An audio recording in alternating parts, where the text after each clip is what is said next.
The desert sun cast long shadows across the ancient Apache lands as Broken Arrow knelt beside fresh tracks. Once a proud warrior, now he was reduced to serving as guardian to a quiet girl who barely spoke above a whisper. Little did he know that. Little Sage, this unassuming child, living in a modest wickiup at the edge of the territory, carried the bloodline that made her rightful spiritual keeper of all Apache domains. While rival bands fought for power and settlers encroached from every direction, she alone held the forgotten knowledge that could save their people from the coming drought and division that threatened to destroy what remained of their way of life. But how could a broken warrior and a quiet girl stand against forces that had already shattered entire Apache bands? Before we jump back in, tell us where you're tuning in from, and if this story touches you, make sure you're subscribed, because tomorrow I've saved something extra special for you. The cracked war shield rested against the juniper tree, its once proud eagle feathers now tattered and dull.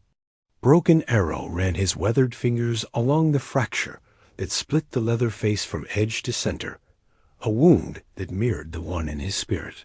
3 seasons had passed since the attack that shattered his band, yet the memories remained. As fresh as morning dew, he had been Soaring Hawk then, a respected warrior of the Chiricahua Apache, whose aim with bow and knife had earned him place and honor among his people. The name Broken Arrow came later, after the massacre, whispered first by survivors who found him clutching his shattered weapon amid the bodies of his fallen brothers. Dawn light filtered through the sparse canopy as he rose, muscles protesting from another night spent on hard ground. He preferred it this way, the discomfort a small penance for the guilt that haunted his dreams. He should have died alongside the others when the rival band descended upon their camp. Instead, he had survived while better men perished. The eastern horizon glowed copper as Broken Arrow gathered his meager possessions. His daily patrol would begin soon, a routine he maintained more out of habit than purpose. What use was a warrior with no people to protect? What honor remained for a man who had failed his sacred duty? He secured the cracked shield to his back. Its weight, physical and symbolic, was his to bear now. The elders who had found shelter with neighboring bands no longer sought his counsel. Young warriors no longer requested his guidance. He existed, now at the periphery, a ghost among his own kind. The high desert stretched before him, a landscape of resilient beauty that seemed to mock his broken spirit. Saguaro sentinels stood tall against the cloudless sky, testament to endurance through hardship. Broken Arrow felt no kinship with their strength. His roots had been severed, his purpose lost among the blood-soaked earth of that terrible night. Soaring Hawk, the voice came from behind, using the name he had abandoned. Broken Arrow turned slowly, hand instinctively reaching for the knife at his belt. Few knew to find him here, at this isolated outpost where the territory's boundaries blurred. Standing beside a twisted mesquite was Tall Reed, one of the few elders who had escaped the massacre. Age had bent his frame further since their last meeting, his face more deeply etched with the lines of hardship. "That name is dead," Broken Arrow replied, his voice rough from disuse. "What brings you to this empty place, old man?" Tall Reed approached. With careful steps, leaning on a walking stick, adorned with hawk feathers and quartz stones. "The council has need of you." A bitter laugh escaped Broken Arrow's throat. "The council made their opinion of me clear enough. I bring bad medicine. My presence is unwelcome. That was before." Tall Reed gestured vaguely eastward. "Circumstances have changed. The drought worsens.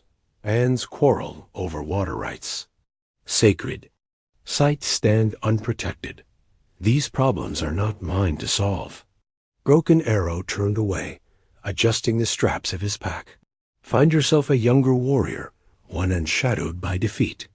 "It is not a warrior we seek." The old man's words halted, Broken Arrow mid-motion. "It is a protector, a guardian. For what? For whom? Tall Reed corrected. There is a child, a girl child. She requires someone to watch over her, to teach her our ways of survival. Indignation flared in Broken Arrow's chest. You trek across the desert to find a nursemaid? I am no woman to tend children. This is no ordinary child, Tall Reed said, his voice lowering as if the very winds might carry his words to unwelcome ears. She is the last of Dancing Cloud's line. The name sent a jolt through Broken Arrow's body. Dancing Cloud had been a medicine woman of great renown, said to communicate with the spirits that maintained balance between the Apache and their homeland. Her lineage was thought extinguished during conflicts 3 summers past. Impossible. He muttered, double quotes, see for yourself. Tall Reed extended a weathered hand, palm up. In it lay a small turquoise stone, incised with the distinctive marking of Dancing Cloud's matrilineal line. The child bears the knowledge, but she needs time, protection, training in the ways of survival that only a warrior can provide.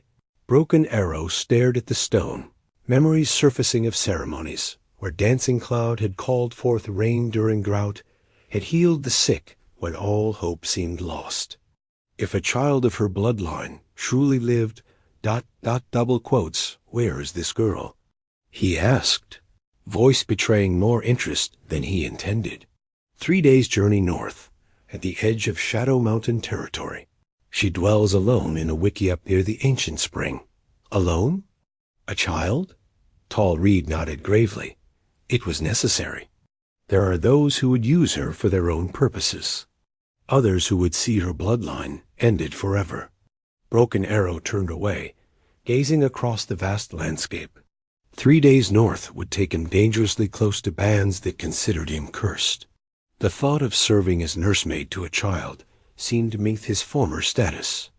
Yet something in the old man's tone, in the weight of the request, stirred. Embers of purpose he had thought extinguished. I am no longer the man you knew, he said finally, the one who could be trusted with such a task. It is precisely because you are no longer that man that you are suited for this duty, Tall Reed replied, his aged hand coming to rest on Broken Arrow's shoulder. You have nothing left to lose. No ambitions that might lead you astray. No band, loyalties that would cloud your judgment. The cracked shield seemed suddenly heavier against Broken Arrow's back. Perhaps this was the path to atonement, or at least purpose, that had eluded him these past seasons. I will see this child, he said at last. That is all I promise. Tall Reed nodded, satisfaction evident in his rheumy eyes. It is enough. 3 days later, Broken Arrow stood atop a ridge overlooking a modest clearing where a single wickiup stood beside a juniper grove. Smoke rose in a thin line from its center, suggesting occupancy despite the stillness of the surroundings. He had traveled hard, avoiding known paths and watchful eyes, guided by Tall Reed's detailed instructions. From his vantage point, he surveyed the area for signs of threat or trap.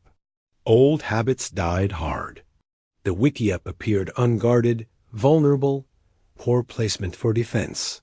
If this child truly carried important bloodlines, whoever had hidden her here had prioritized obscurity over security. As he watched, a small figure emerged from the dwelling, a girl no taller than his chest, with hair that fell in 2 neat braids. She moved with unexpected grace to a nearby stone-grinding basin, where she began methodically crushing what appeared to be dried herbs. Nothing in her manner suggested awareness of his presence, though he had made no effort to conceal himself. On the ridge, Broken Arrow frowned.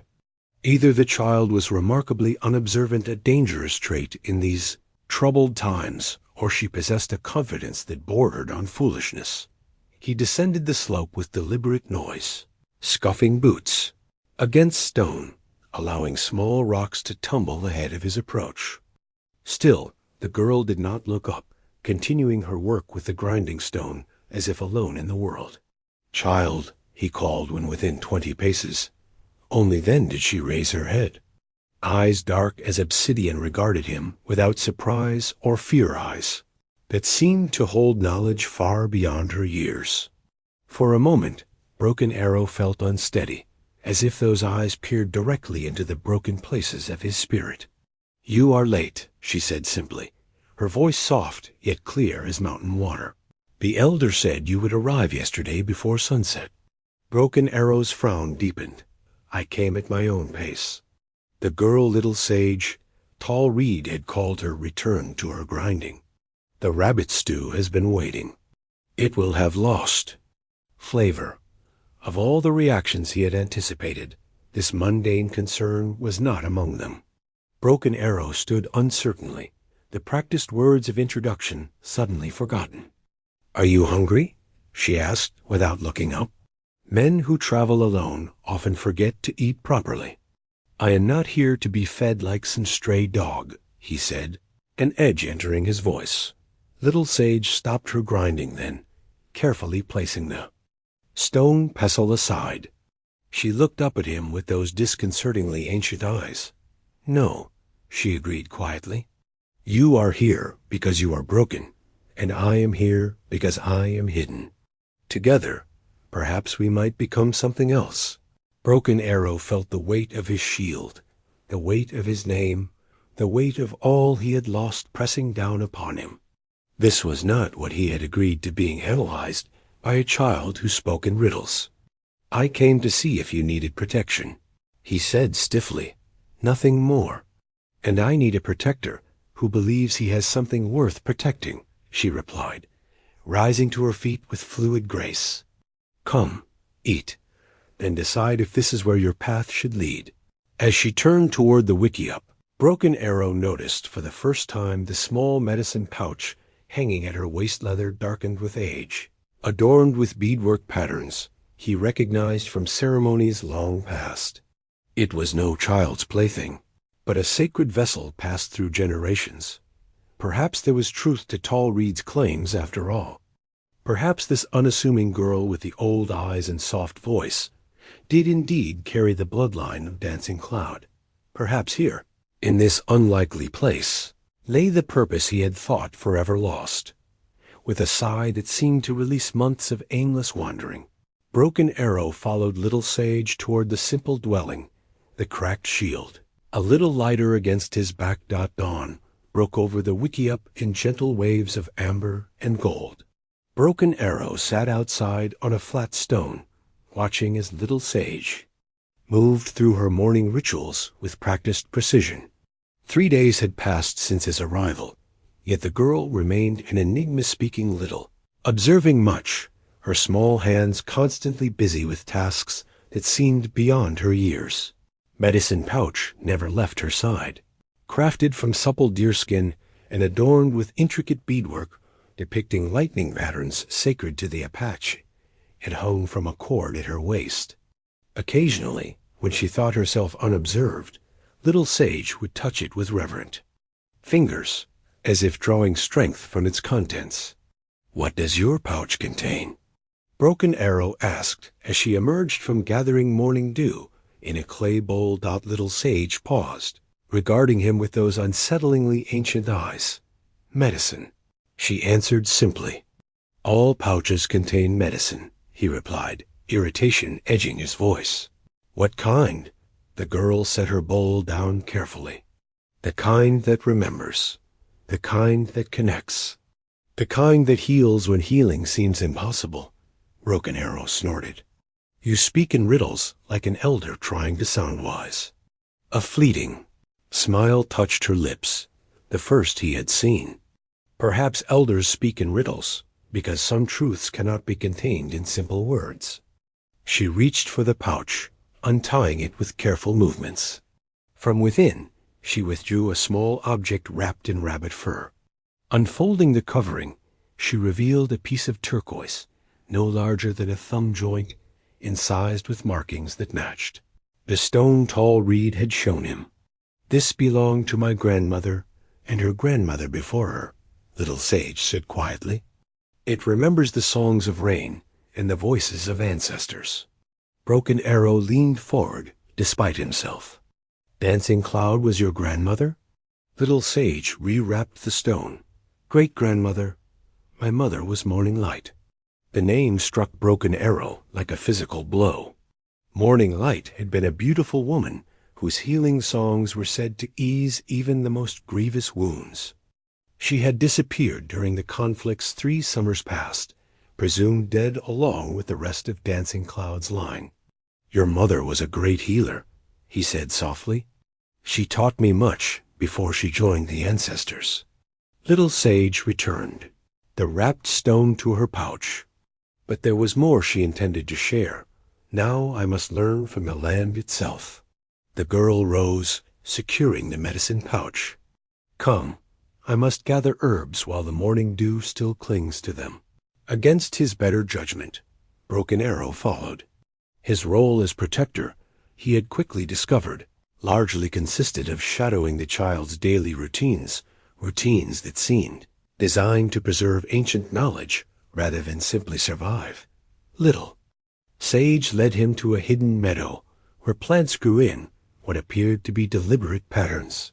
She knelt beside a cluster of green stems topped with tiny white flowers.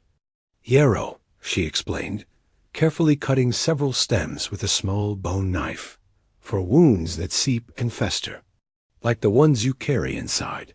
Broken Arrow stiffened. I did not agree to be healed. Little Sage continued her gathering. Yet, here you remain. They moved through the meadow in silence, the girl collecting various plants with methodical precision. A small rabbit emerged from the brush, freezing at their presence. To Broken Arrow's astonishment, Little Sage made a soft clicking sound with her tongue, and the creature cautiously approached, nose twitching. The animals trust you, he observed. They know I take only what is needed and give thanks for what is given. She placed a small handful of seeds before the rabbit, who nibbled delicately before bounding away.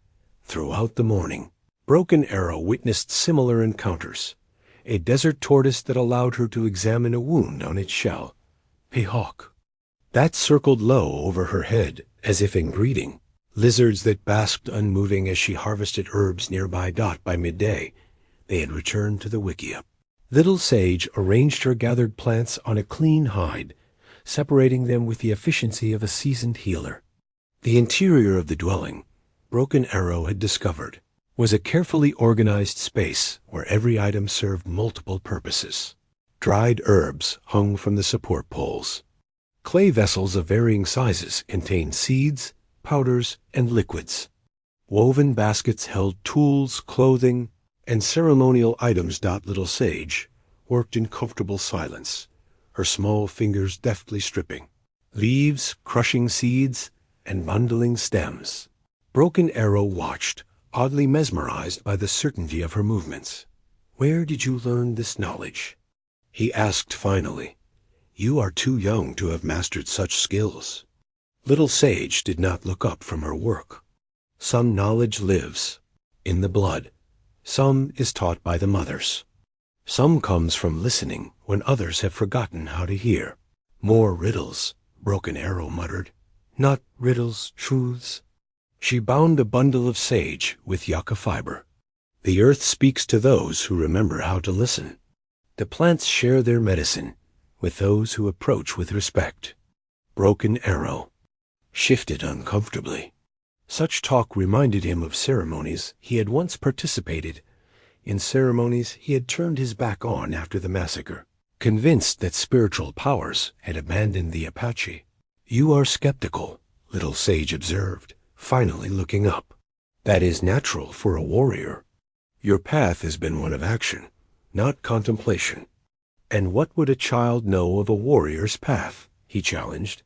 I know that your shield is cracked, but you still carry it, she replied evenly.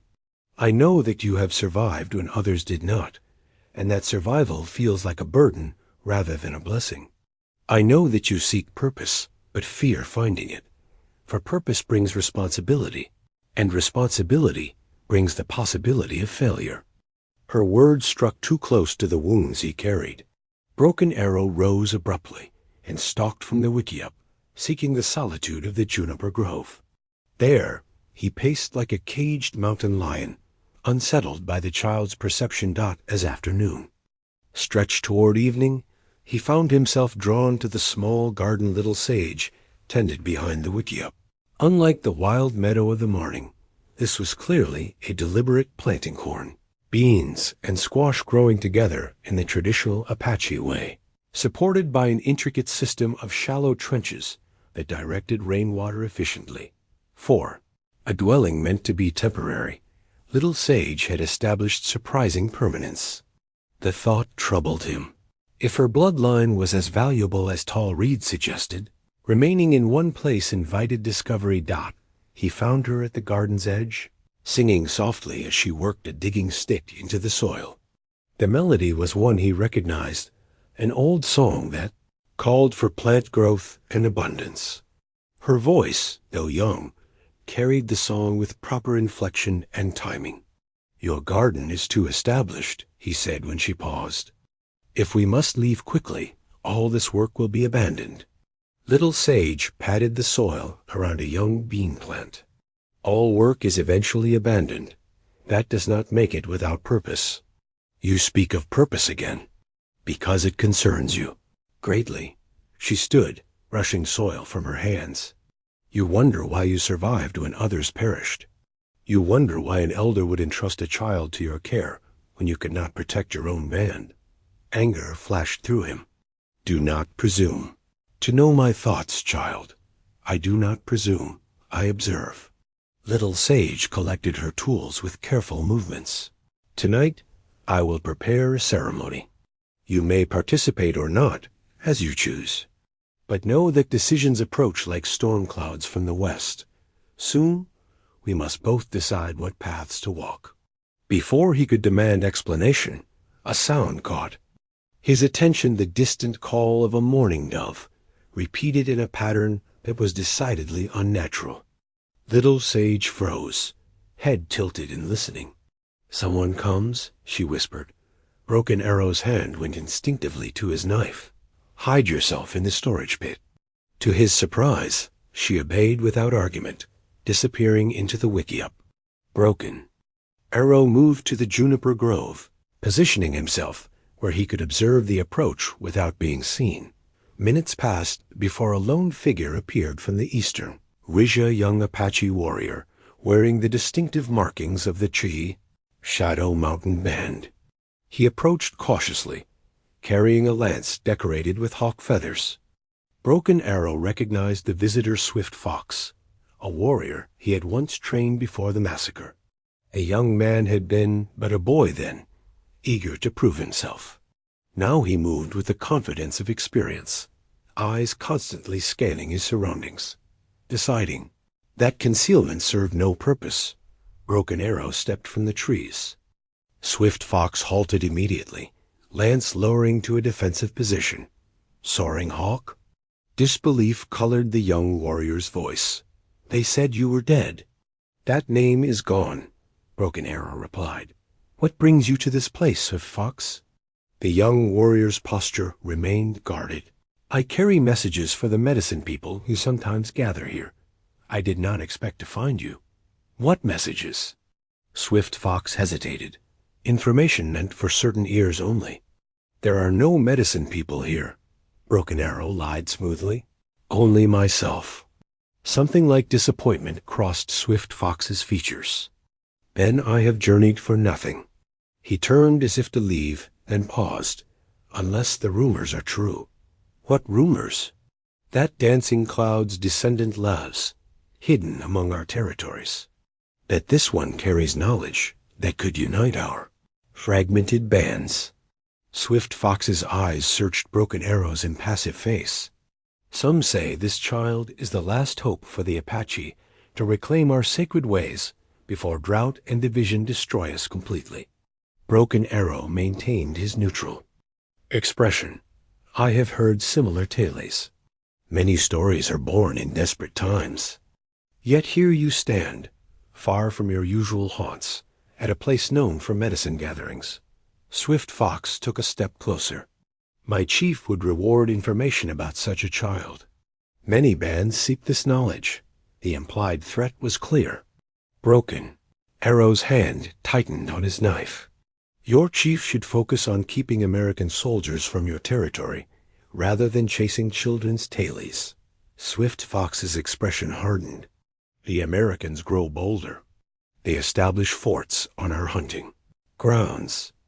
Some bands consider alliances with them, betraying our ways for security. And what does your chief offer instead? Resistance. Unity under his leadership. A return to the old strength. Broken Arrow had heard such promises before. They typically benefited the promiser more than those who followed. "Deliver your message to me," he said. "I will ensure it reaches appropriate ears." Suspicion flickered across Swift Fox's face. "You were once respected, Soaring Hawk, but many whisper that bad medicine follows you now. Why should I trust you?" "Because I stand between you and whatever you seek," Broken Arrow replied evenly. "And because, despite the years, I remember teaching a boy named Swift Fox how to hold a lance properly. That boy once trusted my judgment." A complex emotion, something between respect and resentment, crossed the young warrior's features. After a moment's hesitation, he reached into a pouch at his waist and withdrew a small object wrapped in rabbit fur. "My chief sends this as proof of his intentions," Swift Fox said, extending his hand. Broken Arrow accepted the offering, unwrapping it carefully. Inside lay a shard of black obsidian, shaped into a small arrowhead and marked with symbols of peace and alliance. "Tell those you protect that Shadow Mountain Band seeks counsel," Swift Fox continued. "The drought worsens. Game grows scarce. Sacred springs run dry. Old divisions must be set aside before all Apache suffer." "And your chief believes he should lead this council?" Broken Arrow asked, rewrapping the obsidian. "He believes those with true medicine should guide us, as in the old days." Swift Fox adjusted his lance. "If such ones exist, they should reveal themselves before it is too late." With that, the young warrior backed away several paces before turning to depart the way. He had come. Broken Arrow watched until he disappeared over the eastern ridge. When he returned to the wickiup, Little Sage had already emerged from hiding and was calmly preparing the evening meal as if no interruption had occurred. "You heard?" Broken Arrow asked. She nodded, stirring a pot of stew hanging over the small fire. "Many seek what they believe I possess." "And what is that, exactly?" Broken Arrow set the wrapped obsidian on a flat stone between them. Little Sage looked up, her young face solemn in the fading light. "Hope," she answered simply. "In times of drought and division, hope becomes the most valuable medicine of all." She reached for her medicine pouch, withdrawing several small items that she arranged in a circle around the obsidian: a turquoise stone, a hawk feather, a small clay vessel of water, and a pinch of cornmeal. "Tonight," she said quietly, "I will sing to the obsidian and learn the true intentions behind this message. And perhaps, Broken Arrow, you will remember what it means to believe in something beyond what eyes can see." As darkness settled around the wickiup, Little Sage began to sing a low, melodic chant that seemed to vibrate in the spaces between objects. Despite his skepticism, Broken Arrow felt something stir within him, a recognition of sacred patterns he had thought forgotten. The cracked shield rested against the wall of the wickiup, its broken surface catching the firelight. For the first time since the massacre, Broken Arrow wondered if perhaps it was not only the shield that might someday be made whole again. 3 days after Swift Fox's visit, Broken Arrow stood atop the eastern ridge, scanning the horizon for signs of movement. The encounter had left him uneasy, convinced that their isolation was more precarious than Little Sage seemed to believe. Each morning and evening, he patrolled the perimeter, alert for tracks or signals that might indicate unwelcome attention. Today, the land lay quiet under the harsh midday sun. Too quiet, perhaps. Birds that normally called from the scattered junipers had fallen silent. Even the insects seemed subdued, their usual drone muted in the still air. Broken Arrow frowned, eyes narrowing as he studied a distant dust plume. Too small for a band on the move, too deliberate for wildlife. A messenger, perhaps, or a scout. He descended the ridge quickly, moving with the practiced stealth that had once made him a feared warrior. Little Sage was at the spring, filling clay vessels with the precious water that bubbled from deep within the earth. She looked up at his approach, reading his tension immediately. "Someone comes," she said, not a question. Broken Arrow nodded. From the south, 2 riders, moving fast. Without instruction, Little Sage gathered her water vessels and moved toward the wickiup.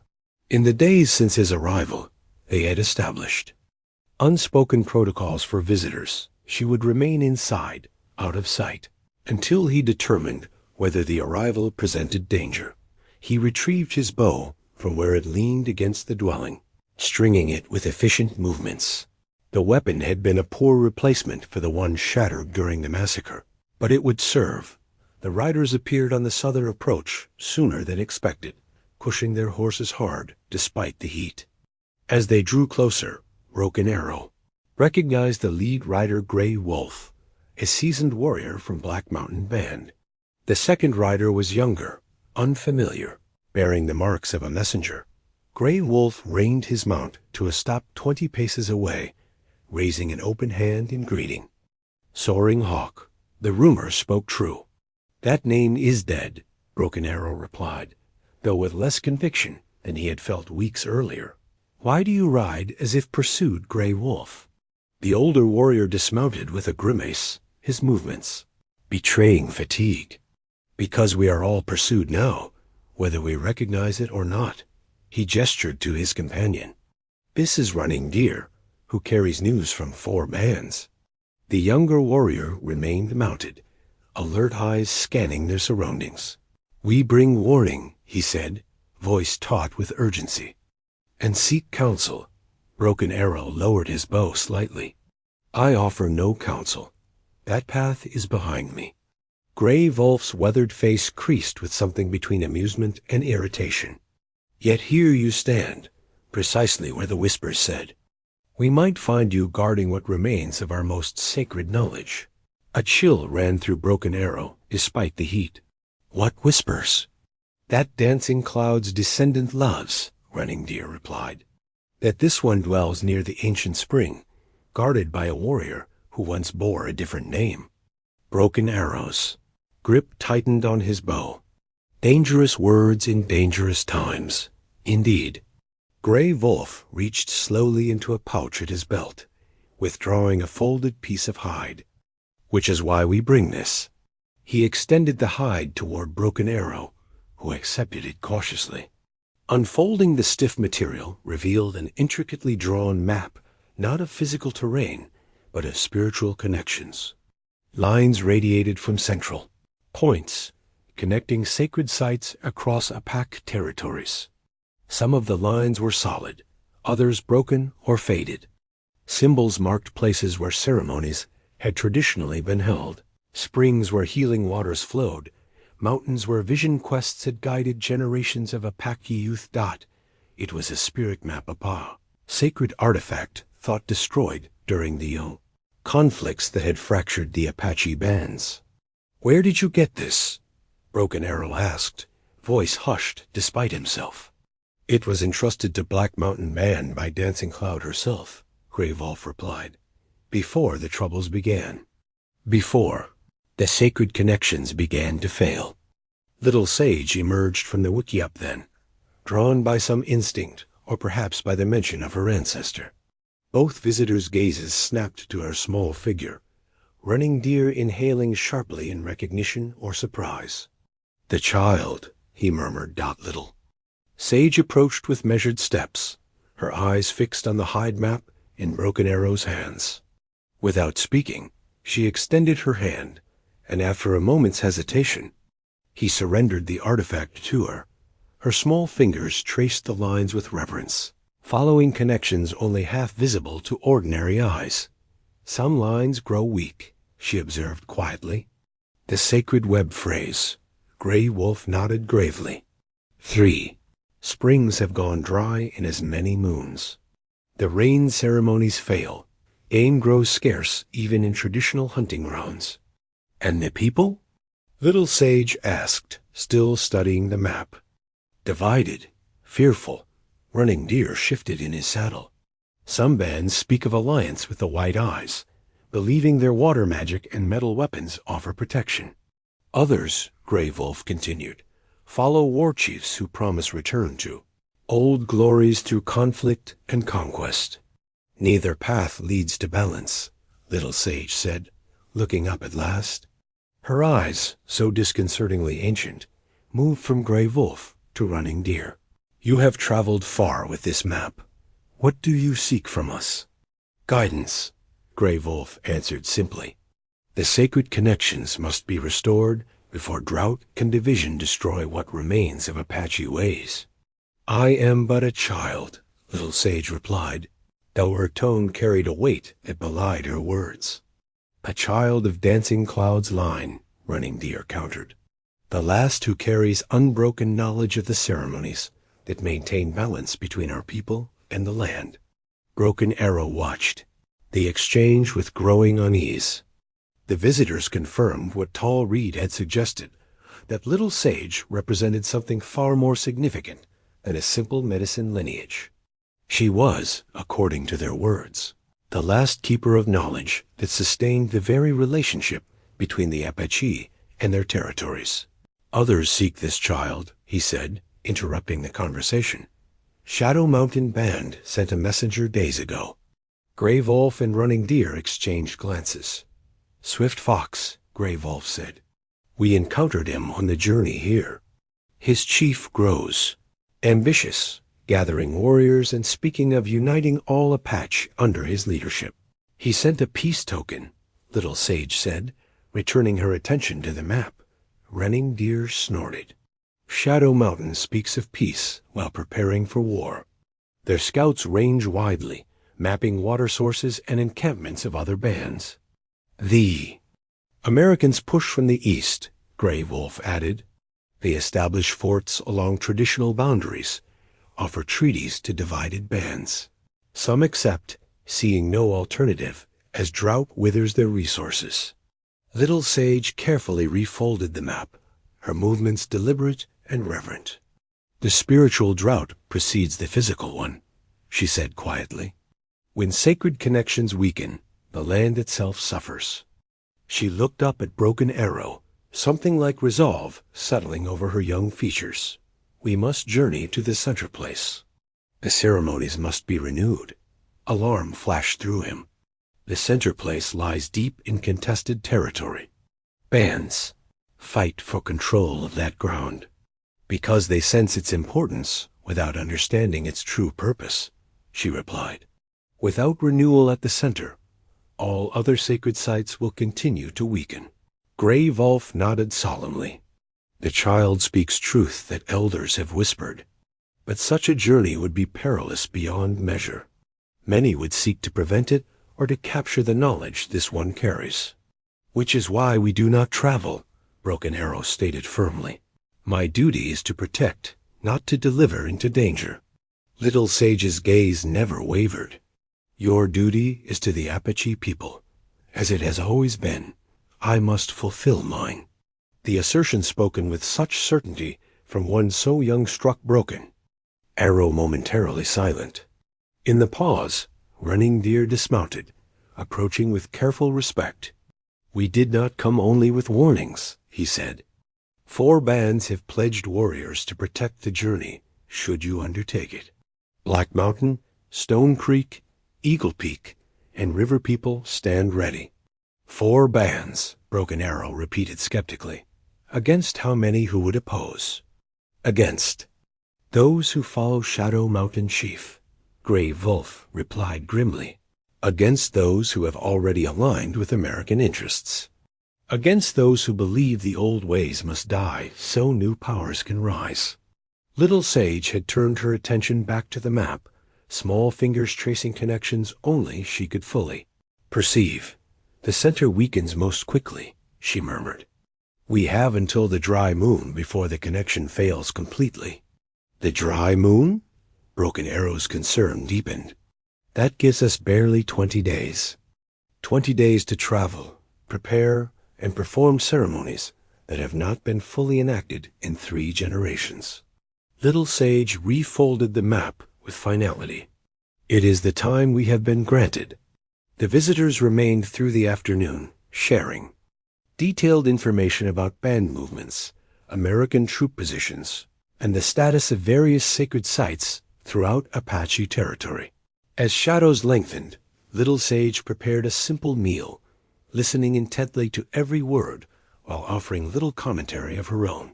Broken Arrow found himself studying her with new perspective. The quiet child who gathered herbs and tended. A small garden carried responsibilities he had only begun to comprehend. Dancing Cloud's lineage, he now understood, was not merely one of healing knowledge, but of spiritual guardianship maintaining. The sacred covenant between the Apache people and the land that sustained them.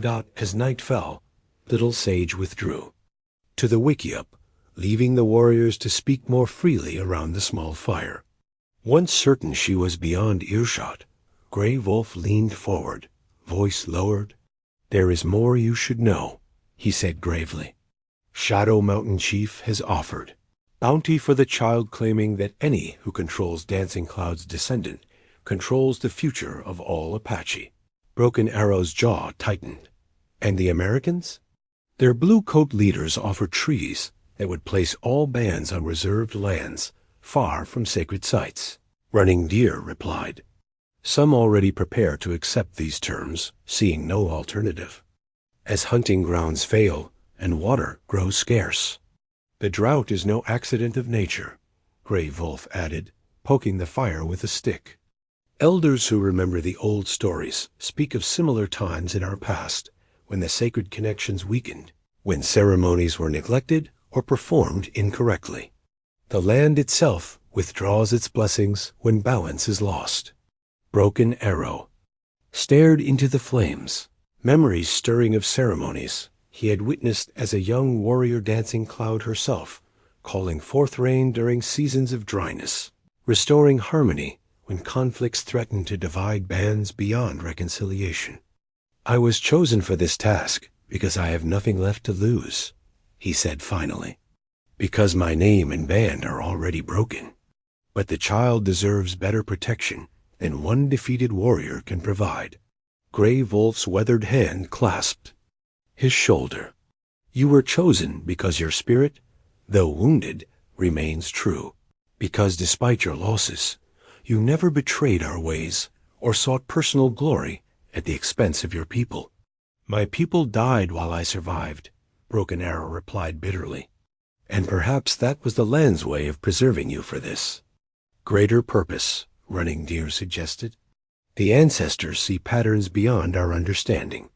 The conversation continued late into the night, plans forming and dissolving as they weighed risks and possibilities.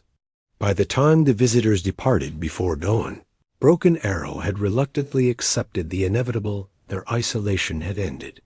Whether they chose to journey toward danger or remain in false security, forces were now in motion that would reach them regardless. Little Sage emerged as the first light touched the eastern horizon, her small form silhouetted against the wickiup. Entrance. She carried a wooden bowl filled with smoldering herbs, their sweet smoke rising in thin tendrils. You have decided, she observed, approaching where Broken Arrow sat in contemplation. There is no true decision, he replied. Only the recognition of what must be. She nodded, circling him with slow steps as she used a feather to direct the fragrant smoke around his seated form. The purification begins. We must travel light, but carry what is necessary. The visitors departed with promises of support, but we would be fools to rely on it, Broken Arrow said. The journey to the center place crosses territories controlled by hostile bands and American patrols. Yet, we must go. Little Sage completed her circle, setting the smoking bowl between them. The map shows what you cannot see, The sacred web unravels quickly now. Without renewal, all Apache bands will suffer, regardless of which chief they follow or which promises they accept from outsiders. Broken Arrow studied her in the strengthening light, this child barely tall enough to string a bow, with knowledge, ancient beyond her years and responsibilities that would overwhelm seasoned warriors. His cracked shield seemed suddenly inadequate protection for what she represented. We leave at dusk, he decided. Traveling by night will offer some protection, at least initially. Little Sage nodded, returning to the wickiup without further comment. Throughout the day, she methodically prepared for their departure, gathering specific herbs, wrapping sacred objects in protective hides, selecting only the most essential tools for survival. Broken Arrow focused on practical matters, checking his weapons, preparing travel food, studying the hide map to plan their route. The center place lay 6 days' journey westward, in territory once considered neutral ground for all Apache bands, but now contested by several factions. As the sun began its descent, Little Sage emerged with a small bundle, her medicine pouch, and a few carefully wrapped items. Everything else, the garden she had tended, the wickiup she had maintained, the storage of dried herbs and foods, be abandoned. You leave much behind, Broken Arrow observed. What matters travels with us, she replied simply, securing her bundle. Knowledge lives in hearts and hands, not in places or things. She turned, surveying the simple dwelling and its surroundings with quiet appreciation rather than regret. Then her gaze shifted to something behind him, and a subtle change crossed her features. We have a final visitor, she said softly. Broken Arrow turned sharply, hand moving to his knife. At the edge of the juniper grove stood a lone figure, Tall Reed, the elder who had first directed him to Little Sage. The old man approached slowly, leaning heavily on his walking stick. You prepare to journey, he observed, voice thin with age and exertion. Word travels quickly, Broken Arrow replied with suspicion. The land itself speaks to those who listen. Tall Reed's rheumy eyes moved to Little Sage. You have discerned what must be done. She nodded solemnly. The center weakens. The dry moon approaches. We must renew what has been neglected. The elder reached within his worn robe, withdrawing a small object wrapped in faded cloth. Then you will need this. Little Sage accepted the offering with reverence, carefully unwrapping the cloth to reveal a small piece of clay impressed with a distinctive symbol, a spiral surrounded by lightning patterns. The center marker, she whispered, recognition and something like awe crossing her young face. Passed through generations, Tall Reed confirmed. To be used only when the web requires complete renewal. Broken Arrow looked between them, sensing significance he did not fully comprehend. What is this marker? Direction, Little Sage answered, rewrapping the clay piece and adding it to her medicine pouch.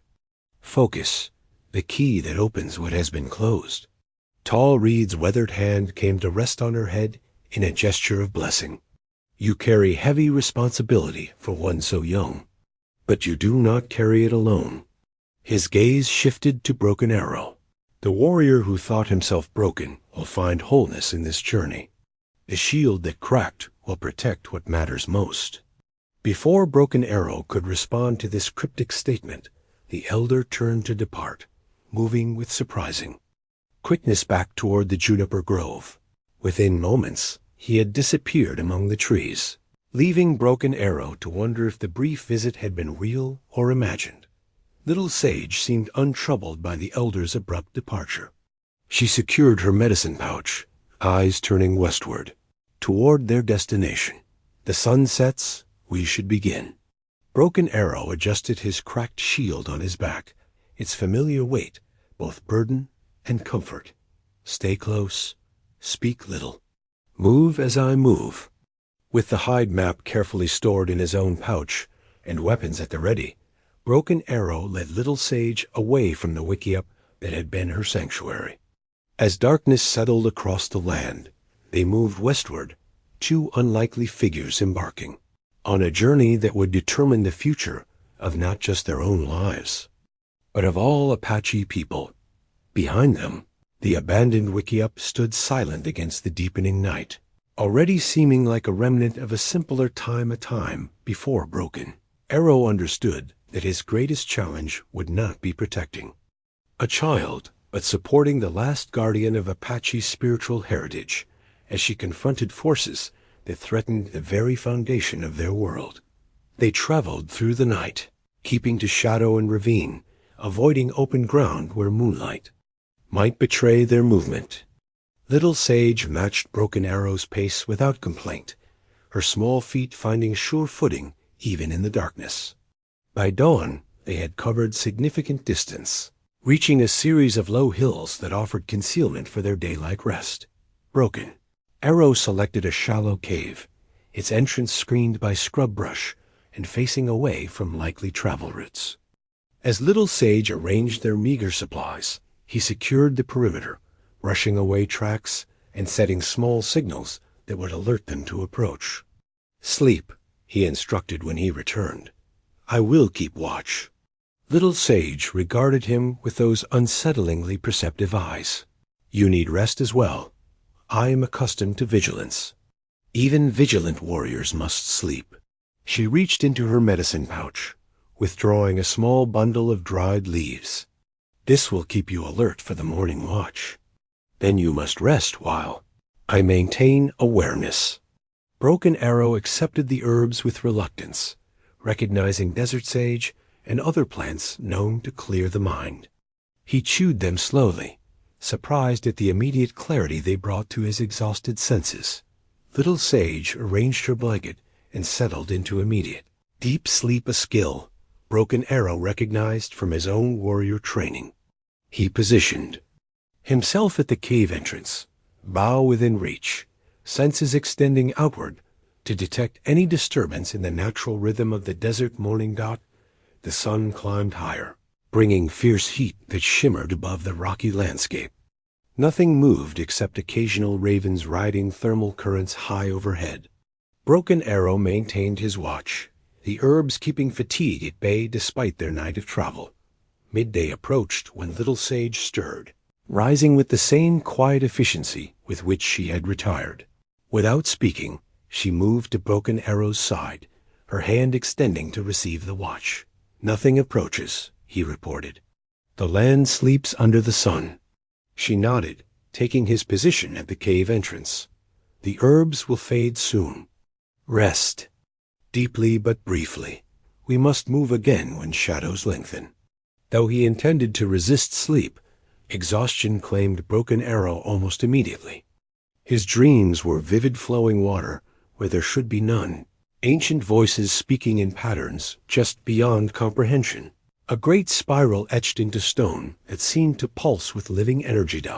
He woke to Little Sage's light touch on his shoulder, the cave now filled with the golden light of late afternoon. She crouched beside him, finger to her lips in warning. Her expression conveyed what words could not. Someone approached, silently retrieving his bow. Broken Arrow moved to the cave entrance, keeping to shadow as he scanned the surrounding terrain. At first, he saw nothing unusual. Then movement caught his eye, a figure picking its way along the ridge opposite their position. The distance was too great to identify band markings, but the deliberate movements suggested a scout rather than a hunter. They remained motionless until the figure disappeared beyond the northern ridge. Only then did Broken Arrow exhale slowly, turning to Little Sage. "We should depart by a different route than planned," he said quietly. "That scout moved with purpose, not chance." She nodded agreement, already gathering their few belongings. "The dry creek bed leads west. It will be harder travel, but offers better concealment." As dusk approached, they slipped from the cave. Broken Arrow leading them south before cutting west through a narrow ravine that eventually joined the dry creek bed Little Sage had mentioned. The going was indeed more difficult, loose rock underfoot, steep banks on either side, frequent obstacles of fallen timber and debris from long-ago flash floods. They traveled in silence as darkness fell, the waning moon providing just enough light to navigate the challenging terrain. Little Sage moved with surprising agility for her size, requiring assistance only at the most difficult passages. Near midnight, the creek bed widened into a small canyon where ancient floods had carved a natural amphitheater in the rock. Water still seeped from the stone in one corner, creating a small pool surrounded by unexpected greenery. Broken Arrow paused, assessing the space with a warrior's eye. It offered good protection, multiple escape routes, and the precious resource of water. We rest here briefly, he decided. Little Sage moved immediately to the seeping water, kneeling beside the small pool with an expression of concern. Her fingers traced the damp stone above the water line. This spring once flowed strongly, she observed. Now it barely weeps. Broken Arrow filled their water skin, noting the tepid temperature and slightly mineral taste. Still, it is water where we expected none. It is connected to the center place, Little Sage said, her voice taking on the teaching tone that seemed far too mature for her years. All true springs share the same deep source. As the center weakens, so do all connected waters. She reached into her medicine pouch, withdrawing a pinch of what appeared to be cornmeal, which she sprinkled on the water's surface with reverent movements. Gratitude for what remains, she explained. Respect for what diminishes. They ate sparingly of their travel food, preserving supplies for the journey ahead. Broken Arrow noticed Little Sage watching the night sky with increasing attention as the stars wheeled overhead. "What do you see?" he asked finally. "The time approaches," she replied cryptically. "Tonight I must listen." Before he could question further, she rose and moved to the center of the natural amphitheater. From her medicine pouch, she produced several small items the clay center marker Tall Red had provided: a hawk feather, a piece of turquoise, and a tiny pouch of what Broken Arrow assumed were sacred herbs. With deliberate movements, she arranged these objects in a small circle, then seated herself cross-legged within it. Her eyes closed, her breathing slowed, as she began to hum a low, almost imperceptible vibration that seemed to resonate with the stone walls surrounding them. Broken Arrow maintained his vigilant watch, dividing attention between their surroundings and Little Sage's unexpected ritual. The humming gradually transformed into soft singing words in an ancient dialect he only partially recognized, their cadence rising and falling like wind through canyon walls. As her song continued, Broken Arrow noticed something unusual. The small pool of water appeared to ripple, though no breeze stirred the air. The seep from the rock wall seemed to increase slightly, water flowing more steadily into the basin below. Little Sage's voice strengthened, the ancient words now clear enough for him to recognize invocations to water spirits, to ancestors, to the living forces that maintained balance between the people and the land. It was a ceremony he had witnessed only once before, performed by Dancing Cloud herself during a time of drought when he was barely older than Little Sage now appeared. Recognition sent a chill through him despite the warm night. This was no child's imitation of adult ritual. This was authentic ceremony, performed with the precision and power of a true medicine person. As if sensing his realization, Little Sage's eyes opened, though her singing continued. In the dim starlight, her gaze seemed to hold depths far beyond. Her years' ancient knowledge, profound connection, and something else that Broken Arrow struggled to identify. Purpose, perhaps, or certainty. The singing reached a crescendo and ceased abruptly. In the silence that followed, the only sound was the slightly stronger flow of water from the rock face. Little Sage remained motionless for several breaths, then carefully gathered her sacred objects, returning them to her medicine pouch. "You performed water-calling ceremony," Broken Arrow said when she finally rose. It was not a question. "The spring needed remembering," she replied simply. It had forgotten its connection to the source. Those songs are known only to medicine, people of high training. Little Sage approached the spring, cupping her hands to drink from the now stronger flow. They are known to those who must know them. Frustration flared in broken arrow. Enough riddles, child. Who are you truly? What lineage do you carry that grants such knowledge? She turned to face him fully, water droplets glistening on her small hands in the starlight. I am who the elders say. I am Dancing Cloud's descendant, daughter of morning light, but I am also vessel for knowledge, older than any living Apache. I carry what must not be lost, knowledge of ceremonies, of healing plants, of covenant, she corrected, of the sacred agreement between Apache people and this land, an agreement renewed through generations by those of my mother's line, an agreement now in danger of breaking completely. She moved past him to retrieve her small travel bundle.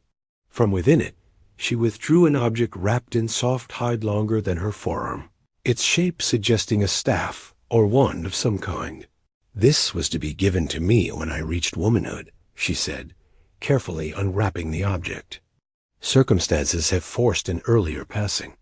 The unwrapped item proved to be a ceremonial staff, carved from lightning-struck wood and adorned, with turquoise, hawk feathers, and intricate symbols burned into its surface.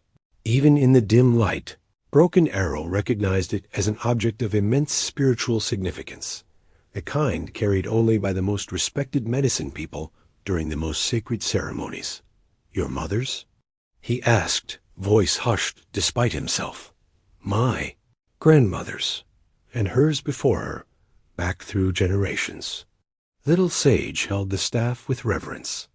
The Staff of Covenant Keeper. The title struck Broken Arrow with physical force.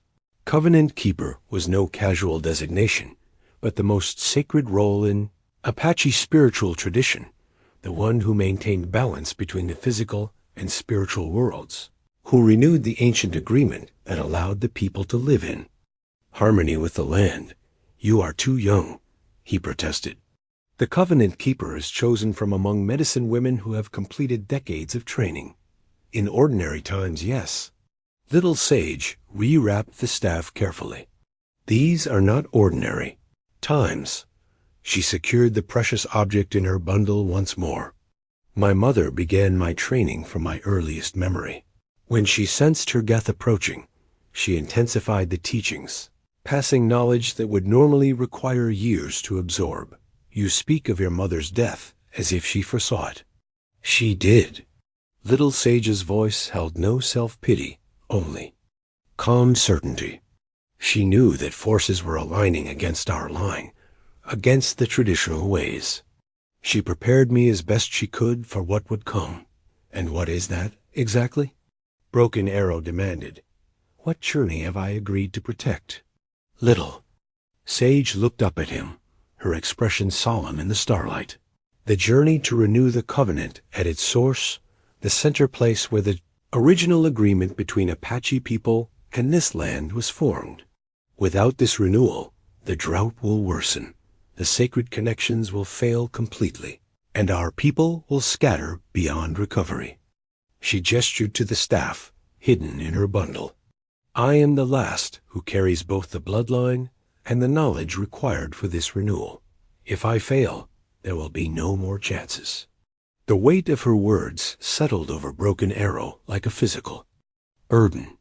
The child he had agreed to protect was no ordinary medicine apprentice, but the last Covenant Keeper carrier of the Apache's most sacred spiritual responsibility. The journey they undertook was not merely dangerous in physical terms, but carried the future of their entire people. Why me? He asked finally. Why entrust such importance to a broken warrior? Because you remember what it means to believe in something greater than yourself, she replied. Because despite your losses, you never abandon the core of what makes you Apache. And because your spirit, though wounded, remains strong enough to stand against what comes. Before he could respond, a sound caught his attention, a distant call of an owl, repeated in a pattern too regular to be natural. Little Sage tensed, recognizing the signal as clearly as he did. "We are followed," she whispered. Broken Arrow moved to the edge of their shelter, scanning the darkness beyond. How many, I cannot tell, but they know to look for us, which means our departure was noticed. Shadow Mountain Scouts? Little Sage suggested, already gathering their belongings. Or American trackers. Either presents danger. He assessed their options quickly. The canyon narrows ahead, but offers concealment. We must move now. They departed swiftly, leaving minimal trace of their brief rest. The dry creek bed indeed narrowed, becoming a twisted passage barely wide enough for them to traverse single file. Broken Arrow led, testing each step before committing weight, aware that a turned ankle or loose stone could betray their position to pursuers. Little Sage followed without complaint, her breathing controlled despite the difficult terrain. The ceremonial staff, now secured across her back, occasionally brushed against rock walls as they navigated particularly tight passages. They had traveled perhaps half a mile through the narrowing canyon when Broken Arrow halted abruptly, raising his hand in warning. Ahead, barely visible in the faint starlight, several figures moved across their path, the unmistakable silhouettes of Apache, scouts moving with deliberate stealth. Retreating was impossible without noise that would betray their position. Continuing forward would lead directly into the searching party. Broken Arrow assessed their limited options. Acutely aware of Little Sage's silent presence at his back, he turned, leaning close to whisper in her ear. There is a side passage 20 paces back, barely visible. It may offer temporary concealment. They retraced their steps with painstaking care, locating the crack in the canyon wall that might provide shelter. It proved to be a narrow fissure, requiring them to turn sideways to enter, opening eventually into a small chamber no larger than the wickiup Little Sage had abandoned. We wait, Broken Arrow decided, positioning himself near the entrance where he could observe without being seen. They may pass without discovering this place. Little Sage settled against the rear wall, the staff across her knees. In the near total darkness of their hiding place, Broken Arrow could barely discern her outline. Yet he sensed her calm focus, the stillness of one accustomed to patience. Minutes stretched into an hour as they waited in silence. Occasionally, sounds of movement reached them from the main canyon, the soft scrape of moccasins on stone, the subtle click of weapons against rock. The searching party moved methodically, clearly experienced in tracking. They will find us eventually, Little Sage whispered finally. This place echoes to those who know how to listen. Broken Arrow knew she spoke truth. Their hiding place might delay discovery, but could not prevent it. Then we must provide something else for them to find. He reached into his pouch, withdrawing a small knife and a strip of leather from his sleeve. With quick, precise movements, he cut a length from the leather, then removed one of the eagle feathers from his hair. Your hand, he whispered. Little Sage extended her small palm without hesitation. With the gentlest touch possible, Broken Arrow pricked her finger with the knife tip, allowing a single drop of blood to fall onto the leather strip.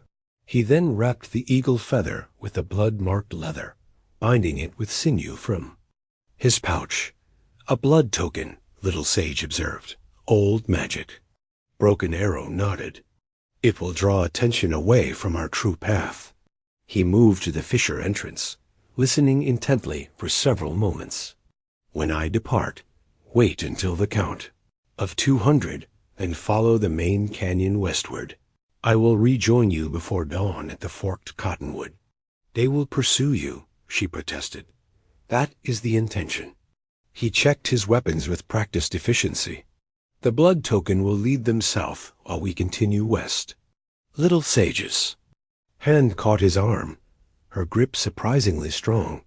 The staff must reach the center place. Without it, renewal is impossible. Broken Arrow understood her unspoken message. If capture became inevitable, the staff took priority over either of their lives. Keep it secure. I will find you." With those words, he slipped from their hiding place, moving like shadow through the narrow canyon. Once clear of the immediate area, he deliberately scraped his moccasin against stone, creating just enough noise to attract attention without revealing his exact position. The response was immediate. Movement from multiple directions as the searching party converged toward the sound. Broken Arrow placed the blood token on a visible rock ledge, ensuring it would be discovered, then began his calculated retreat, leaving subtle signs for experienced trackers to follow. As pursuit organized behind him, he felt a clarity of purpose he had not experienced since before the massacre. The broken warrior had found cause worth fighting for, not personal glory or even band loyalty, but the protection of something far more fundamental to Apache survival. The night deepened around him as he led the pursuers away from Little Sage's westward path. The cracked shield on his back seemed somehow lighter now, its burden transformed from reminder of failure to symbol of continuing purpose. For the first time in 3 seasons, Soaring Hawk, the warrior he had once been, stirred within the shell of the man now called Broken Arrow. And with that awakening came a dangerous thought, one he had not permitted himself since the night his band was destroyed. Perhaps survival had been granted him not as punishment, but as opportunity to serve a greater purpose than he had ever imagined. Dawn found Little Sage waiting beneath the forked cottonwood, her small figure almost invisible against its massive trunk. The tree stood alone in a shallow basin, its twin branches reaching skyward like supplicating arms, a landmark known to Apache travelers for generations. She had traveled through the remainder of the night without incident, a main canyon eventually opening onto more level ground as it followed the ancient watercourse westward.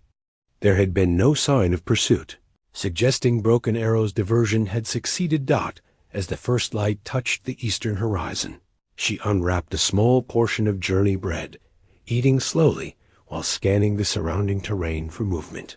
The ceremonial staff lay across her lap, its presence both comforting and burdensome. Her mother's voice echoed in memory. The staff is not the covenant, but its physical embodiment. The true covenant lives in the relationship between our people and the land. A flicker of movement caught her attention, a desert quail emerging from brush 30 paces distant. The bird moved with unnatural purpose, heading directly toward her position despite the open terrain. Little Sage remained motionless, recognizing the message in its approach. The quail halted at the edge of the cottonwood's shadow, head cocked as if listening. Then it turned, taking 3 deliberate steps westward before bursting into flight. "I understand," Little Sage whispered to the empty air. "He comes from the west." She rewrapped the staff and secured it across her back, gathering her few possessions in preparation. Within minutes, a figure appeared on the western ridge. Broken Arrow, moving with the fluid grace of a hunter returning to familiar ground. He approached directly, the water skin she offered. Shadow Mountain scouts, reading sign but not understanding it. They will waste a day circling the southern canyons before realizing they've been misled. You led them well. A ghost of a smile touched his lips. I remembered old skills. He drank sparingly, then returned the water skin. We must continue westward while they remain confused.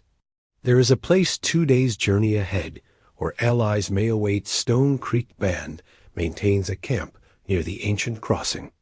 Little Sage nodded, already shouldering her small pack. We will need them. The center place lies in territory now claimed by 3 bands and coveted by American soldiers. They set out immediately, abandoning the obvious path along the dry watercourse for less visible routes across the rocky terrain. Broken Arrow set a sustainable pace, aware of Little Sage's shorter stride, yet impressed by her endurance. The girl moved with efficiency born of training rather than childish energy, conserving strength for the long journey. As the sun climbed higher, heat shimmered across the landscape. Vegetation grew increasingly sparse, evidence of the drought. That had gripped Apache lands with increasing severity. What should have been flowering meadows lay dormant, waiting for rains that did not come. Game trails showed little recent use, the animals having moved to higher elevations in search of forage. The land suffers, Little Sage observed as they paused briefly in the shadow of a stone outcropping. It forgets its agreement with the people. Broken Arrow studied the parched terrain, seeing it now through different eyes, not merely as challenging territory to traverse, but as a living entity withdrawing its support from those who had neglected sacred responsibilities. "Tell me of this covenant," he said, offering her dried meat from his pouch. "I know the stories told to warriors, but suspect they are incomplete." Little Sage accepted the food with a nod of thanks. In the beginning time, the Apache people came to this land as strangers, she began, her voice taking on the rhythmic quality of traditional storytelling. They possessed skills of hunting and war, but lacked understanding of the land's deeper nature. The earth itself spoke to a woman named First Mother, offering agreement. If the people would honor certain sacred places, perform specific ceremonies at appointed times, and take only what was needed for survival, the land would provide water, game, and plants in abundance. She gestured to the staff secured across her back. First Mother carried the first staff, marking the places where the earth's power emerged most strongly. At each such place, ceremonies established the pattern of reciprocity between people and land. From First Mother's line came the covenant keepers, those responsible for maintaining these sacred connections through generations. Anson Cloud was such a keeper, Broken Arrow said, memories surfacing of ceremonies he had witnessed in his youth. Little Sage nodded. As was my mother, Morning Light. The knowledge passes from mother to daughter, along with certain ... abilities. She hesitated, as if uncertain how much to reveal. The ability to hear the land's voice, to sense where balance falters, to call forth needed elements when ceremonies are correctly performed. Like the water at the Seep Spring, Broken Arrow observed. A minor working, she confirmed. The greater ceremonies require specific locations, proper preparation, and the presence of representatives from multiple bands. The renewal at the center place is the most significant of all performed, only when the entire web of sacred connections threatens to unravel. Broken Arrow considered this information against the backdrop of Apache history he had learned as a young warrior. The greatest medicine people had always come from certain lineages, their abilities accepted without question by even the most pragmatic war chiefs. Yet few outside those lineages understood the true nature of their work maintaining, the very relationship that sustained Apache life in these demanding lands. "And now you are the last who carries this knowledge," he said, the weight of this reality settling more firmly upon him. "The last of unbroken lineage," she corrected. "Others carry fragments. Some medicine people maintain connections to specific sacred sites, but none remain who know the patterns of the entire web or how to renew the central covenant." They resumed their journey as the conversation concluded, moving steadily westward across increasingly arid landscape. By late afternoon, they reached a series of low hills that offered both concealment and vantage points to survey the terrain ahead. Broken Arrow selected a defensive position for their night camp, a shallow depression screened by boulder and brush with clear sight lines in all directions. As Little Sage prepared their modest evening meal, he scouted the perimeter, finding no evidence of recent human passage. "We are alone for now," he reported upon returning. "But tomorrow we enter more traveled territory. Shadow Mountain Band claims hunting rights to the lands beyond these hills, though drought has driven game elsewhere." Little Sage nodded, stirring a small pot where she had combined dried meat with wild onions and sage gathered during their journey. "The staff must be concealed before we encounter others," she said. "Its significance would be recognized by any Apache with traditional knowledge." From her medicine pouch, she withdrew a clay vessel no larger than her palm. Broken Arrow recognized. It as a water container of unusual design, its surface etched with symbols of clouds and lightning, its stopper carved from cottonwood root. A sacred vessel? He asked as she placed it carefully on the ground between them. The never-empty vessel, she confirmed. Another tool of the Covenant Keeper's line. While properly blessed, it provides water even in the driest times, not abundantly, but sufficiently for ceremonial needs. She removed the stopper, revealing clear water within. With reverent movements, she dipped her fingers into the vessel, then touched them to her lips, her forehead, and finally to the earth beside her. Water connects all living things, she said softly. Through water, we maintain our part of the covenant. She offered the vessel to Broken Arrow, who hesitated briefly before repeating her actions. Water to lips, to forehead, to earth. The liquid felt surprisingly cool against his skin, carrying a subtle sweetness unlike ordinary water. It comes from the deepest springs, Little Sage explained, noting his reaction. From sources connected directly to the center place. She replaced the stopper carefully and returned the vessel to her medicine pouch. Tomorrow we will need this connection. Shadow Mountain warriors are not our only concern. What else threatens our path? American soldiers patrol the ancient crossing. 3 days ago, they established a temporary camp there, preventing Stone Creek Band from reaching their traditional grounds. She spoke with the certainty of one stating observed fact, rather than rumor. Broken Arrow frowned. How do you know? This? We have encountered no messengers. Little Sage's expression remained serene. The water speaks to those who remember how to listen. The vessel connects to all true springs. What happens at one is known to all. Though skepticism tugged at him, Broken Arrow had witnessed enough of Little Sage's unusual abilities to reserve judgment. If soldiers block the crossing, we must find another route. There is no other route that allows us to reach the center place before the dry moon. Little Sage's voice held no fear, only calm assessment. We must pass through the crossing. The Stone Creek allies must be found. As darkness settled around them, they extinguished their small cooking fire, relying on the residual warmth of sun-heated stones for comfort against the desert night's chill. Broken Arrow took first watch, positioning himself where approaching movement would be visible against the star-filled sky. Little Sage prepared for sleep with practiced efficiency, arranging her blanket and securing the staff within easy reach. Before closing her eyes, she spoke softly to Broken Arrow. Tomorrow you will face choices that test your new purpose, she said. Remember that the broken path sometimes leads to stronger mending. Before he could question this cryptic statement, she had settled into the deep, immediate sleep of one accustomed to finding rest whenever opportunity allowed. Broken Arrow watched her for a moment, this child carrying responsibilities that would overwhelm most adults then, returned his attention to the darkened landscape around them. His night watch passed.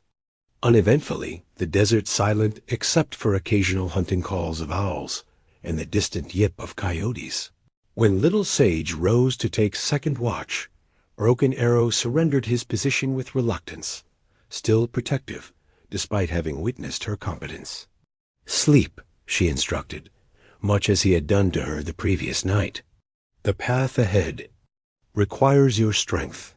Despite his intention to remain partially alert, exhaustion claimed him completely. His dreams were vivid, a great spiral etched into living stone, water flowing upward against nature's law, ancestors whose faces he recognized speaking words just beyond comprehension. Throughout these fragmented visions, a single thread remained: constant urgency, the sense that time grew dangerously short. He woke to Little Sage's light touch on his shoulder, the eastern sky just beginning to pale with approaching dawn. Her expression held unusual tension. Riders approach from the south, she whispered. Many horses moving quickly. Broken Arrow rose immediately, gathering his weapons while scanning their surroundings. From their elevated position, he soon spotted what had alerted Little Sage. Dust cloud moving along a distant ridge, the occasional flash of metal catching early light. Not Apache, he concluded after studying the formation. Apache riders would not bunch so closely, nor move so directly across open terrain. American soldiers, Little Sage confirmed. 12 riders, heavily armed, pushing their horses hard toward the ancient crossing. The precision of her assessment startled him. The distance was too great to count riders or discern weapons. Yet she spoke with absolute certainty. How can? You know their number and purpose? The water told me. She indicated her medicine pouch where the sacred vessel rested. They seek to reinforce those already at the crossing. They know Apache bands gather there. Broken Arrow reassessed their situation quickly. If American forces were concentrating at the crossing, their planned route became significantly more dangerous. Yet Little Sage had insisted there was no alternative path to reach the center place in time.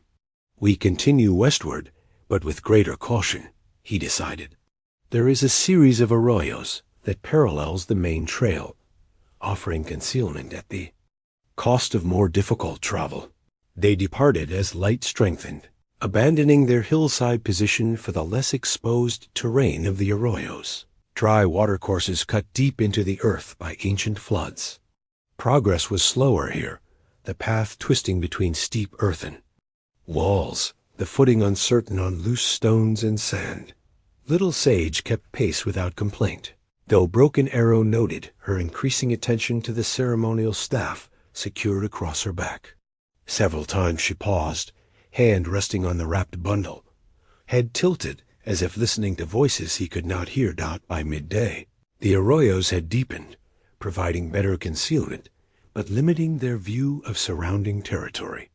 The heat intensified, trapped between the earthen walls, forcing more frequent rest stops to conserve strength and water. During one such pause, Little Sage unwrapped the staff briefly, examining its surface with focused attention. Broken Arrow watched as she traced certain symbols with her finger, her lips moving in silent communication. It responds to the land, she explained, noting his observation. The staff remembers every sacred site it has visited through generations.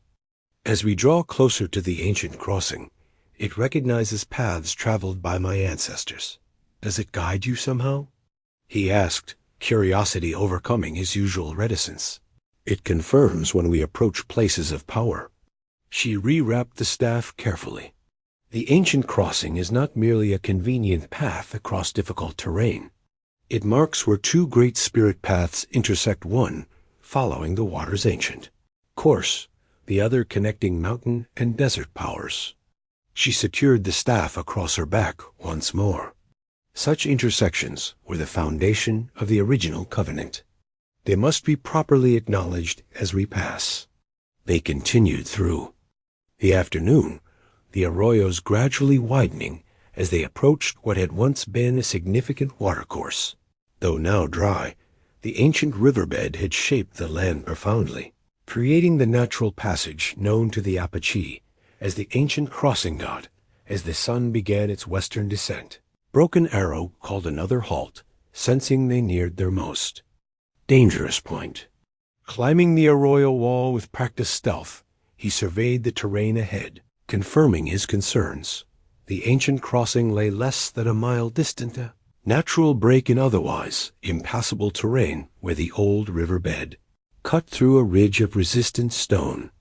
Even from this distance, he could discern unnatural activity, the geometric shapes of military tents, the movement of uniformed men, the flash of weapons in the lowering sunlight. American soldiers had indeed established position directly at a crossing, their encampment blocking the traditional path. More concerning still was the activity on the far side of the crossing, what appeared to be Apache riders moving in formation, their approach suggesting confrontation rather than avoidance. Descending to where Little Sage waited, Broken Arrow reported what he had observed.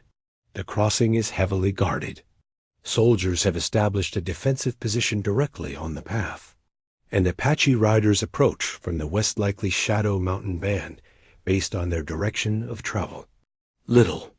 Sage received this information with calm assessment rather than alarm. The water vessel warned of this convergence. All are drawn to the crossing because its power grows as the center place weakens. They sense its importance without understanding why. Understanding matters little when bullets and arrows fly, Broken Arrow replied grimly. We cannot approach while these forces confront each other. Yet we must pass through the crossing before nightfall. Little Sage's voice held absolute conviction. The staff must acknowledge the intersection of spirit paths while the sun still touches the western horizon. Impossible, he stated flatly. We would be seen immediately, captured by soldiers or intercepted by Shadow Mountain warriors. There is another way. She reached for her medicine pouch, withdrawing the sacred water vessel, one that requires faith in things you have long doubted. Before he could protest, she had removed the vessel's stopper and poured a small amount of water into her palm. With her free hand, she reached for Broken Arrow's face, her small fingers cool against his cheek as she marked his forehead with the sacred water. What are you doing? He asked, resisting the urge to wipe away the moisture. Preparing protection, she replied, marking her own forehead similarly. The crossing knows those who respect its power. It can shield those who approach with proper intention. She restoppered the vessel and returned it to her pouch. We will walk directly to the crossing as sun touches horizon. We will acknowledge the spirit paths with proper ceremony. We will pass through unseen by those with clouded eyes. Broken Arrow stared at her, caught between instinctive disbelief and the evidence of unusual abilities he had already witnessed. You ask me to walk openly toward armed soldiers and hostile warriors, trusting in water and ceremony for protection. I ask you to remember what Apache warriors once knew, that true power flows from the covenant between people and land. Little. Sage's ancient eyes held his with unwavering certainty. Your broken path has led you to this moment of choice, Soaring Hawk. Will you trust only what eyes see, or will you remember deeper ways of knowing? The use of his former name struck him like a physical blow. In that moment, memories surfaced, ceremonies witnessed in his youth where inexplicable events occurred, hunting parties guided to game by medicine people who communed with animal spirits, healing rituals that succeeded when all practical knowledge had failed. Before the massacre, before his spirit fractured, he had accepted these mysteries as part of the Apache way. Only afterward had he turned from such beliefs, convinced that spiritual powers had abandoned their people. If you are wrong, he said finally, we face capture or death. If I am wrong, she replied with simple dignity, then the covenant is already broken beyond repair, and all Apache future dies regardless of our actions today. The sun continued its descent, approaching the critical moment Little Sage had specified. Broken Arrow made his decision based not on logical assessment, but on instinct long suppressed, the warrior's intuition that had once guided his path. We'll approach together, he said, checking his weapons one final time. I will carry the staff to draw attention away from you if we are seen. If capture becomes inevitable, you must escape while I delay pursuers. Little Sage shook her head firmly. The staff and I cannot be separated during crossing ritual, but your protection remains essential. She reached into her medicine pouch once more, withdrawing a small leather packet.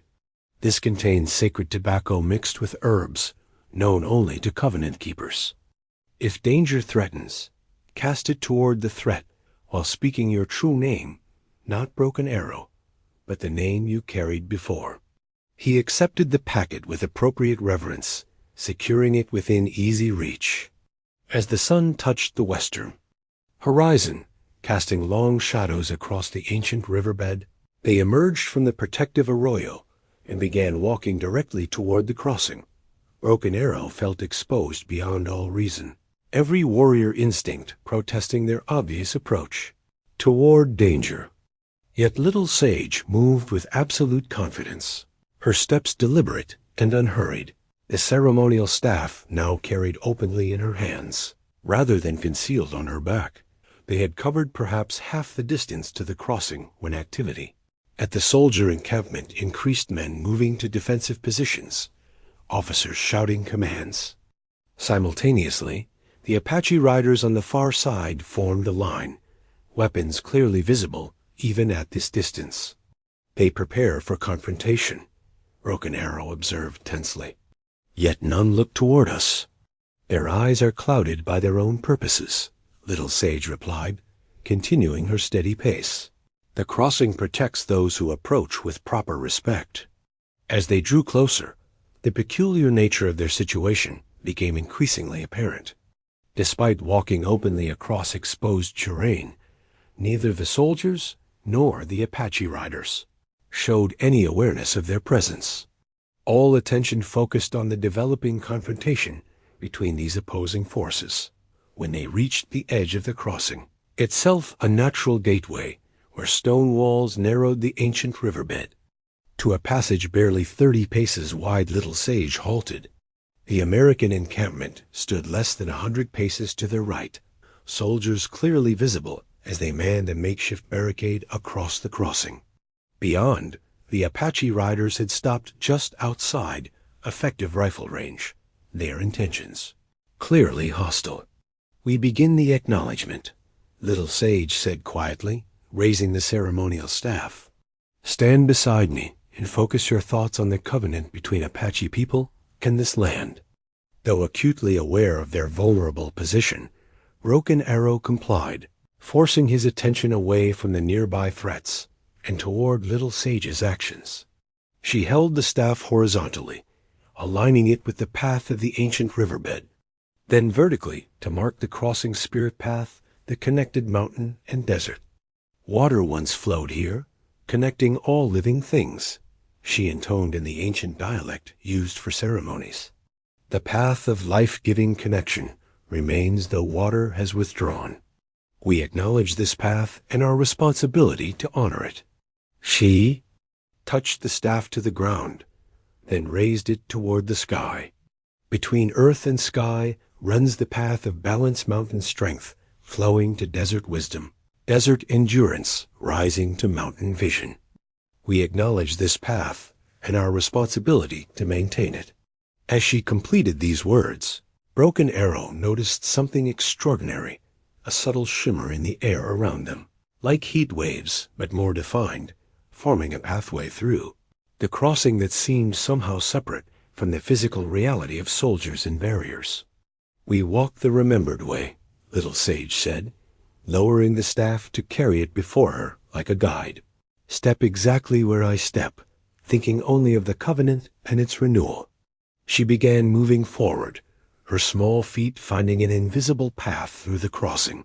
Broken Arrow followed precisely, maintaining focus despite the soldiers now barely 20 paces distant. One looked directly toward them and returned his attention to the Apache riders as if seeing nothing unusual. They passed the barricade, moving through the narrowest part of the crossing, where tension hung palpable in the air. Neither soldier nor Apache warrior gave any indication of noticing their passage.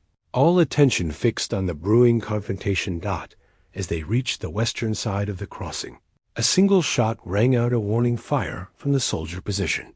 The Apache riders responded with raised weapons, voices calling challenges across the divide. "Do not look back," Little Sage instructed, as the sounds of confrontation grew behind them. "The crossing's protection extends only to those completing proper passage. If we turn back now, we become visible to all." They continued westward as shouting intensified, followed by more scattered shots. Only when they had reached the concealment of a dry wash some distance from the crossing did Little Sage finally halt, lowering the staff with a deep exhalation. "It is done," she said simply. "The crossing is acknowledged. The staff remembers the way."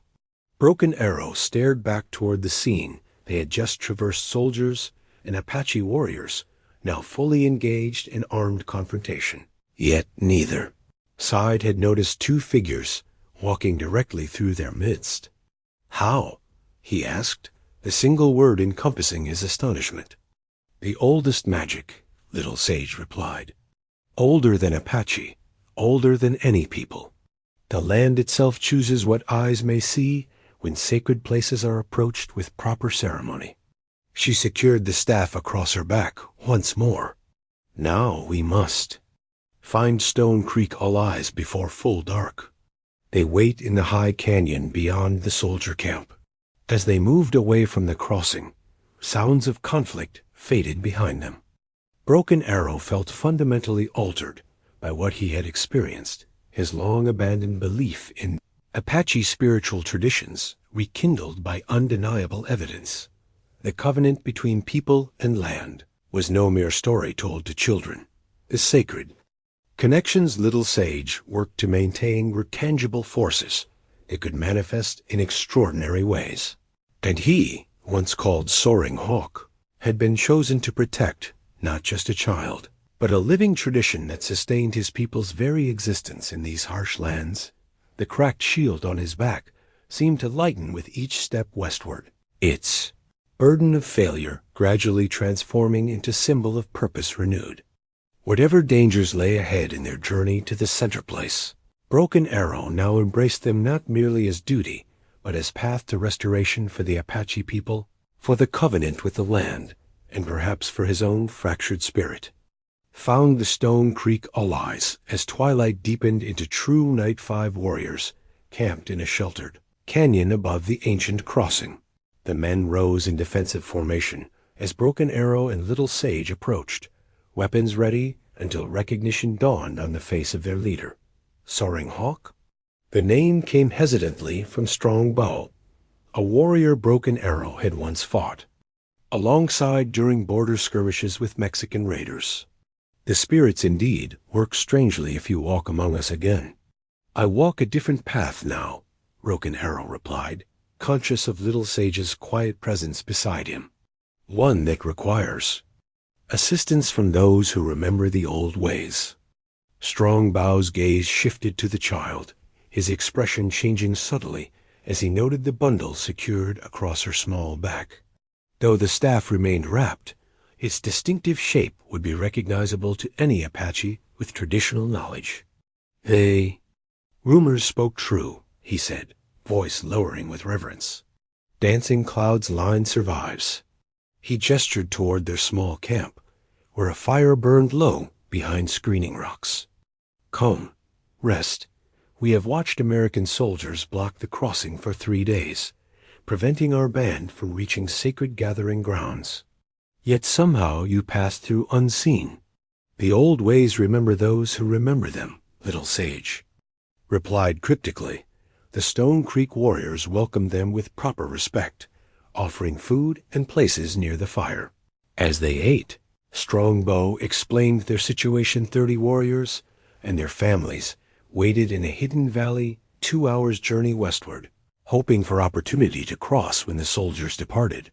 "Our chief, Gray Thunder, sent us to watch and report," Strong Bow explained. "The soldiers grow more numerous. Shadow Mountain riders test their defenses daily. Blood will flow before the standoff ends. Yet you passed through." Another warrior, Eagle Eye, addressed Broken Arrow with undisguised wonder. "We watched the crossing continuously, saw the confrontation begin, never saw two figures walking between the fighting groups." "The crossing remembers its true purpose," Little Sage replied before Broken Arrow could respond. "Those who approach with proper ceremony may still follow the remembered path." The warriors exchanged glances, their expressions mixing awe and uncertainty. Little Sage's words confirmed what many Apache suspected, but few had witnessed, that the old ceremonies still held power when properly performed. "We journeyed to the center place," Broken Arrow stated, deciding directness best served their purpose. "The staff must arrive before the dry moon for renewal ceremonies. We seek escort through territories where Shadow Mountain influence grows strong. Strongbow nodded solemnly. Gray Thunder anticipated this request. Stone Creek Band pledges protection for the Covenant Keeper's journey. 10 warriors await your arrival at our camp, chosen for their skill and discretion. The Covenant concerns all Apache bands, Little Sage said. Yet not all remember their part in maintaining it. True words, small one. Strongbow's weathered, face creased with concern. Shadow Mountain Chief speaks against the old ways, calling them weakness that prevented Apache dominance. He gathers young warriors with promises of glory and conquest. While American soldiers establish forts on sacred ground, Eagle Eye added bitterly, offering protection to bands who surrender traditional territories. The drought weakens resolve. Another warrior commented, game grows scarce, springs dry up, children hunger. Some bands see alliance with Americans as their only hope for survival. Little Sage listened to these reports with the grave attention of one far beyond her years, occasionally touching the medicine pouch at her waist as if confirming some private knowledge. When the warriors had finished sharing information, she spoke with quiet certainty. The drought comes from neglected covenant, not natural cycles, she said. As sacred connections weaken, the land withdraws its support from the people. Only renewal at the center place can restore balance before the web fails completely. And you carry knowledge of these renewal ceremonies? Strongbow asked, his tone respectful yet cautious. I carry what has been entrusted to Dancing Clouds, line through generations, she replied. But the renewal requires representatives from all Apache bands, each bringing proper offerings and commitments. This statement caused visible unease among the warriors. Eagle Eye voiced their concern. Shadow Mountain Band will never participate. Their chief calls Covenant Keepers relics of a weaker past. River people have already signed American papers, another added. Their chief wears a medal given by blue coat leaders. Yet all must be invited, Little Sage insisted. The Covenant belongs to all Apache, regardless of current divisions. As the conversation continued, Broken Arrow observed the subtle dynamics, the warriors' respect for the traditions. Little Sage represented warring with practical assessment of the dangers their journey faced. These men were not dreamers, but experienced fighters who had witnessed their world changing with increasing speed. Their people's way of life threatened from multiple directions. We depart for the main camp at first light, Strongbow decided. Finally, Gray Thunder himself should hear these words and make proper decisions regarding the escort. With plans settled, they arranged watches for the night, Broken Arrow taking first position while Little Sage prepared for rest. As she arranged her blanket near the fire, he noticed her hands trembling slightly, the first sign of physical weakness she had displayed throughout their journey. You need true rest, he said quietly, when the others had moved to their positions. The crossing ceremony required much strength, she admitted, her voice lowered for his ears alone. Each sacred site demands its proper acknowledgement. The staff carries the knowledge, but my body must channel the power. Sleep deeply then. I watch over you. For once, she did not protest his protective instinct, settling into her blanket with visible relief. Within moments, her breathing had deepened into the rhythm of genuine sleep, rather than the light vigilance she typically maintained. Broken Arrow took his watch position on a rock outcropping that offered clear views of surrounding terrain.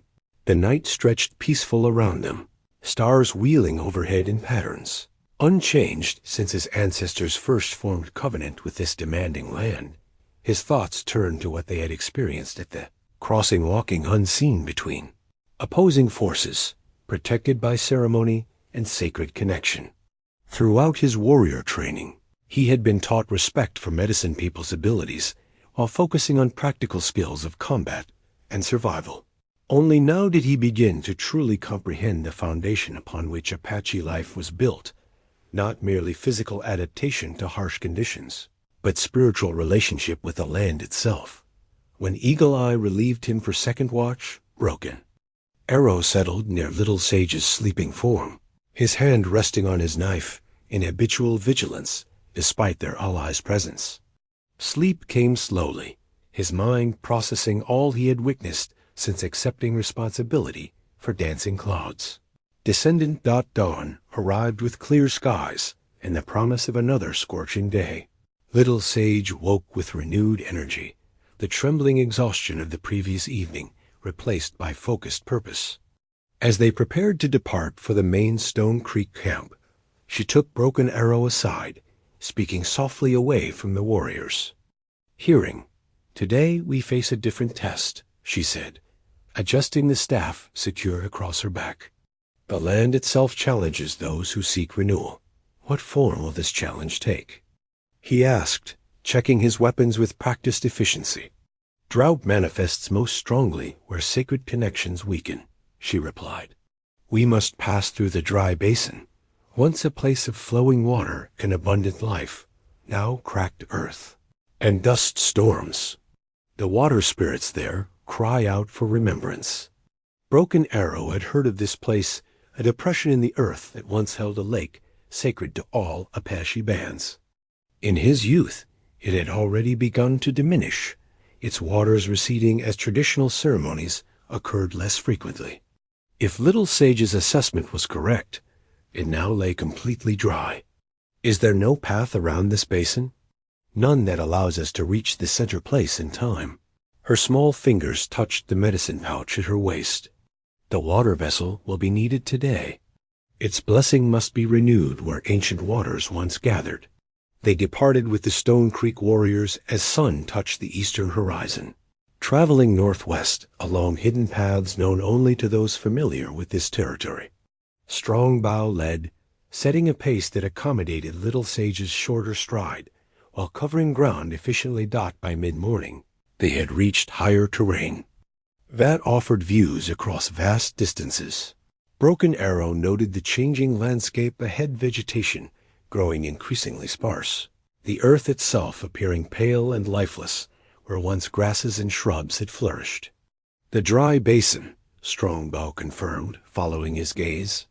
3 seasons passed, water still pooled at its center. Now only dust devils dance where fish once swam. Little Sage moved to the edge of their vantage point, her expression solemn as she surveyed the desolation below. The basin stretched several miles. Across, its surface cracked into geometric patterns like shattered pottery.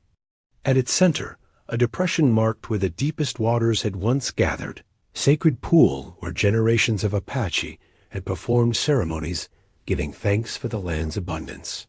"It weeps without tears," she said softly.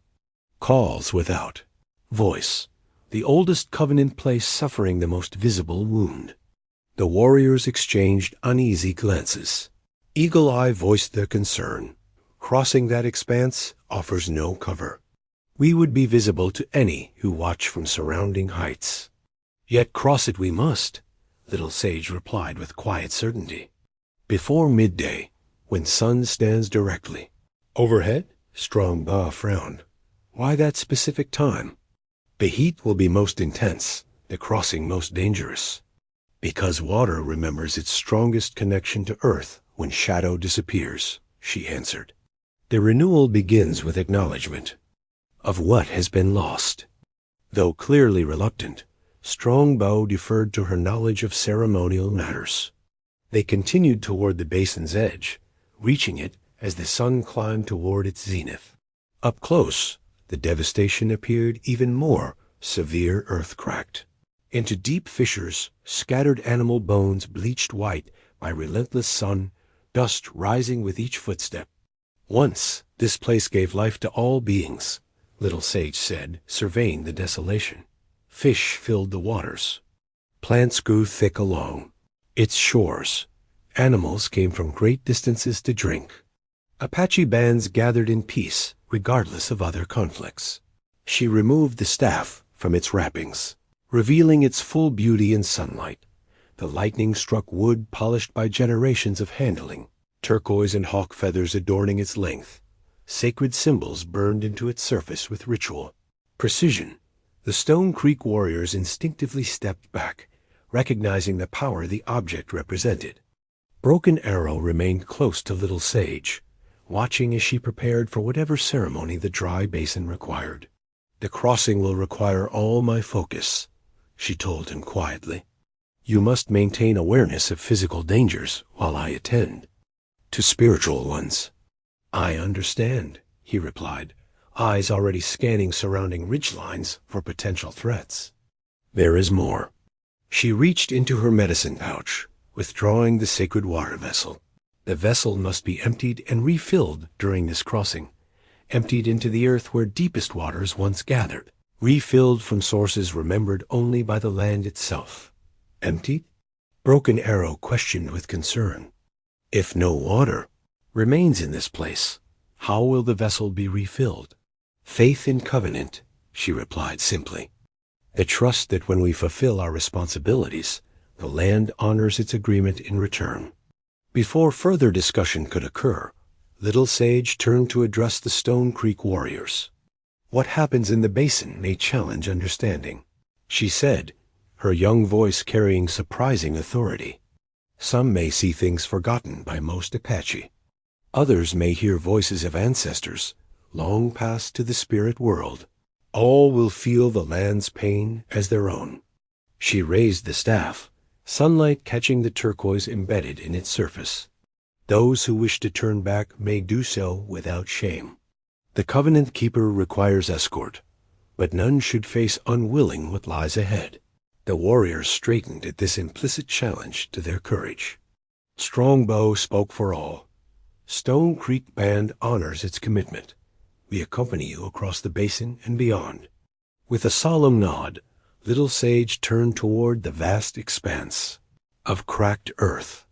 The sun now stood almost directly overhead, its heat shimmering across the basin in waves that distorted vision. "We walk the remembered path," she said, placing the staff's end upon the ground before her. "Step only where I step. Speak only if danger threatens. Think only of water returning to thirsty earth." She began walking forward, the staff tapping, gently with each step, as if testing the ground's memory rather than its physical stability. Broken Arrow followed immediately behind her, the Stone Creek warriors, forming a protective circle around them as they ventured onto the cracked surface of what had once been sacred waters. The heat intensified as they moved deeper into the basin, sun reflecting off pale earth with brutal efficiency. Sweat dampened clothing, salt burning eyes as it dripped from foreheads. Yet Little Sage maintained her deliberate pace, the staff tapping rhythmically with each careful step. Broken Arrow noticed something unusual as they progressed.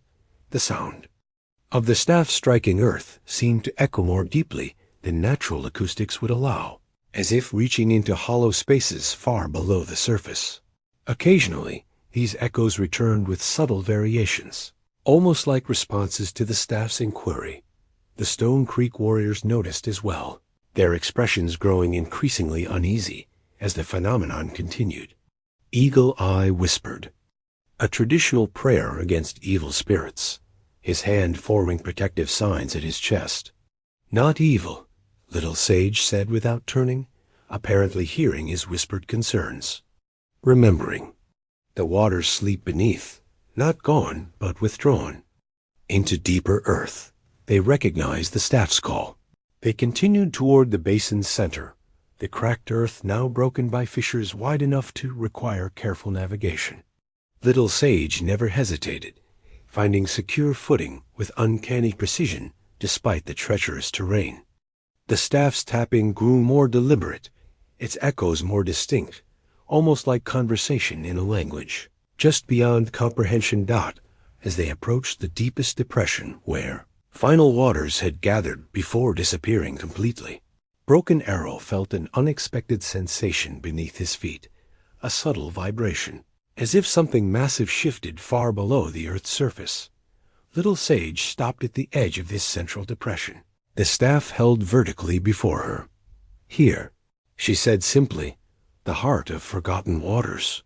She descended carefully into the depression, its surface more severely fractured, then surrounding terrain, deep fissures forming a spiderweb pattern across its concave floor. At its very center, she halted, planting the staff firmly into a narrow crack that seemed to penetrate deeper than others. The stone Creek warriors remained at the depression's edge as Broken Arrow followed Little Sage to its center, though they maintained vigilant watch on surrounding terrain, their attention repeatedly drawn to the child's actions in the basin's heart. "Water calls to water," Little Sage said, removing the sacred vessel from her medicine pouch. "What has been given must be returned before renewal can begin." She unstoppered the vessel, holding it reverently between her small hands. From deepest springs this water came, carrying memory of the first covenant. To thirsty earth it returns, reminding both land and people of promises made. With ceremonial precision, she poured the vessel's contents into the crack where the staff stood clear, water disappearing instantly into parched earth. The seemingly small amount of liquid continued flowing longer than its container's size should allow, confirming its supernatural nature. As the final drops fell from the vessel, a profound silence settled over the basin, a stillness deeper than mere absence of sound, as if the very air held its breath in anticipation. Even the Stone Creek warriors seemed affected, their vigilant postures softening as attention drew inevitably to the emptied vessel in Little Sage's hands. "Water remembers," she said into the silence, her voice carrying clearly despite its softness. "Earth remembers, sky remembers. The people have forgotten, but covenant remains if we honor our part."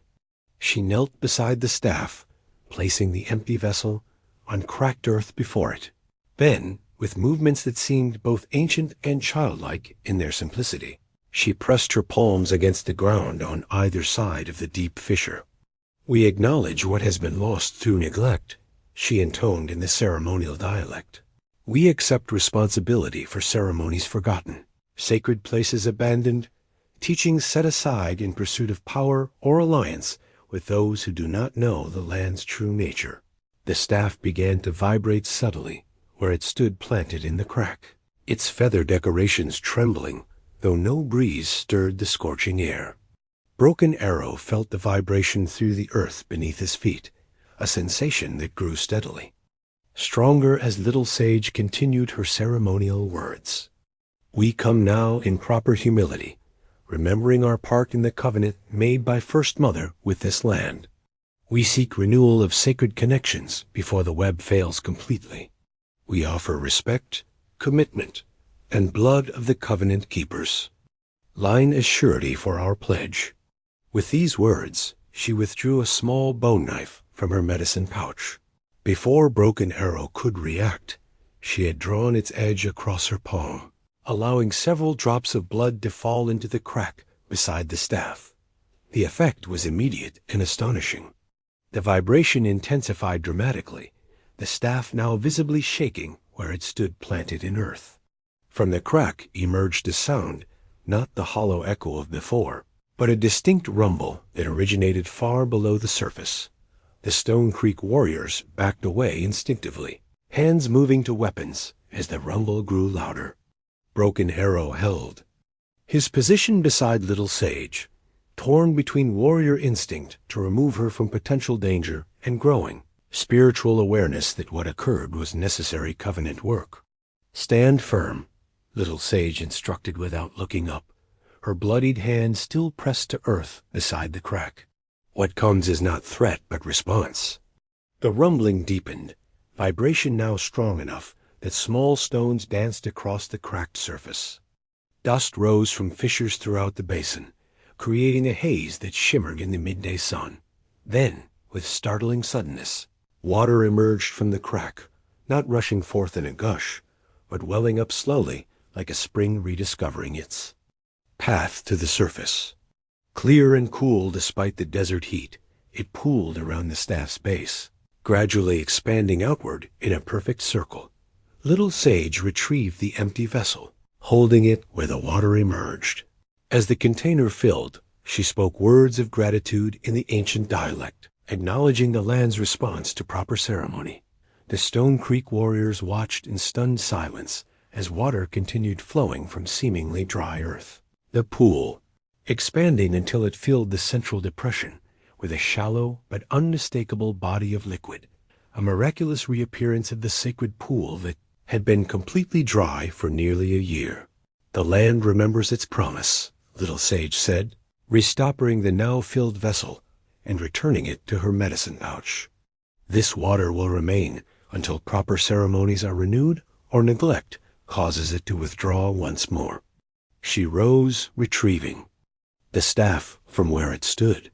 Water continued flowing around its base, the pool maintaining steady level rather than being absorbed by the parched ground beneath.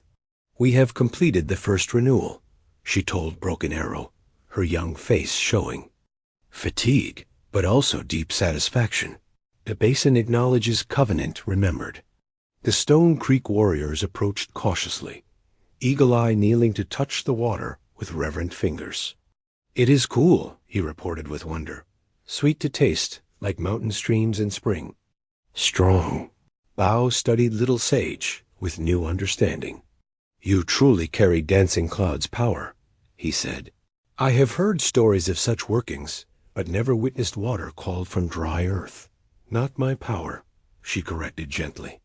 "The Covenant's power, remembered and honored." Any Apache approaching sacred places with proper knowledge and intention might witness similar responses. She surveyed the pool with approval. "This water will sustain life returning to the basin. Animals will come first, drawn by senses keener than human awareness. Plants will follow, seeds long dormant awakening with moisture's return. If proper ceremonies continue, the basin will gradually restore its former abundance." Broken Arrow noted the blood still seeping from her small palm. "Your hand needs tending," he said.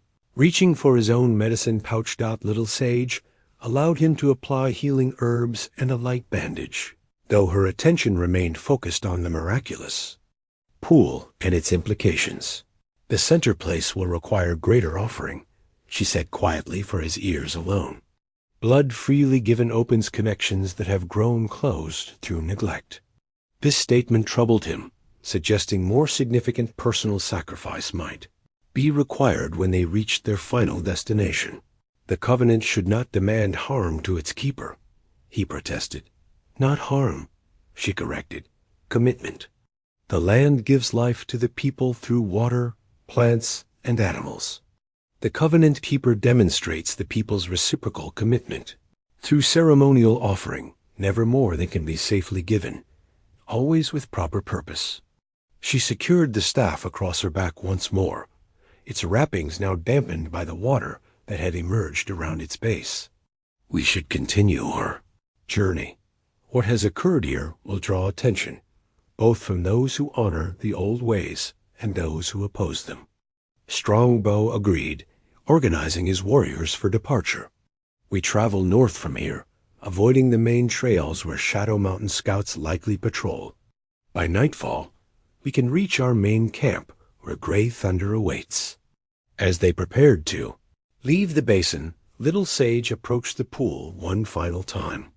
She knelt at its edge, speaking brief words in the ceremonial dialect, a blessing and promise to return. Then she rejoined the group, her young face composed, but noticeably paler than before. Broken Arrow walked beside her as they began the ascent from the basin's center, conscious of her flagging energy despite her determined pace. "The ceremony took much strength," he observed quietly. "Each renewal requires proper exchange," she acknowledged. "The Covenant Keeper gives energy that awakens dormant connections. The land responds with renewed support for all Apache. A fair trade, measured across generations rather than moments." They reached the basin's rim by mid-afternoon, looking back at the extraordinary sight, a perfect circle of water, glistening in harsh sunlight, surrounded by cracked earth stretching to the horizon. Already, birds had begun to gather at this unexpected oasis, their keen senses detecting water where none had existed for seasons. Word will spread quickly among the bands, Strongbow said as they prepared to depart. Water returning to the dry basin will be seen as powerful sign by those who remember the old ways, and as challenge by those who seek different paths for Apache future, Eagle Eye added grimly. Shadow Mountain Chief will not welcome evidence supporting traditional ways. The renewal has begun regardless of who approves, Little Sage stated with quiet certainty. The covenant remembers itself when properly acknowledged. What happens next depends on how Apache bands respond to its awakening. They turned northward, leaving the transformed basin behind as they traveled toward the Stone Creek encampment. Broken Arrow maintained close watch over Little Sage, noting her careful conservation of energy as they walked. The ceremonial working had clearly demanded significant physical cost, yet her determination never wavered. By late afternoon, signs of drought had diminished in the landscape around them. They entered territory where Stone Creek Band maintained traditional practices regarding plant harvest and hunting, resulting in noticeably healthier vegetation and more abundant wildlife. Little Sage observed these differences with approval. The covenant remains stronger here, she commented.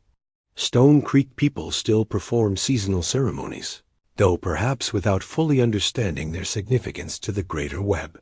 Gray Thunder respects the old ways, Strongbow confirmed. He consults with elders before making decisions that affect band territories or sacred sites. Yet even here, drought's effects become visible, Eagle Eye added, indicating a grove of cottonwoods whose upper branches stood leafless and gray. Each season, the growing places shrink. Game moves to higher elevations, seeking water and forage. As twilight approached, they detected smoke rising from beyond a low ridge, the main Stone Creek encampment, where additional escort awaited. Strongbow sent Eagle Eye ahead to announce their approach, ensuring proper welcome rather than defensive response. Little Sage paused as they prepared for this final leg of the day's journey, her hand resting briefly on Broken Arrow's arm. The Stone Creek people will receive us with traditional hospitality, she said, but do not speak openly of our destination or purpose. Some things must remain known only to those directly involved in renewal ceremonies. He nodded understanding, having already observed her careful management of information shared with the warriors who accompanied them. You believe danger comes from within Apache bands, as well as outside forces. The Covenant's renewal threatens those who seek power through other means, she confirmed. Some believe Apache future lies in alliance with Americans, others in return to warfare and conquest.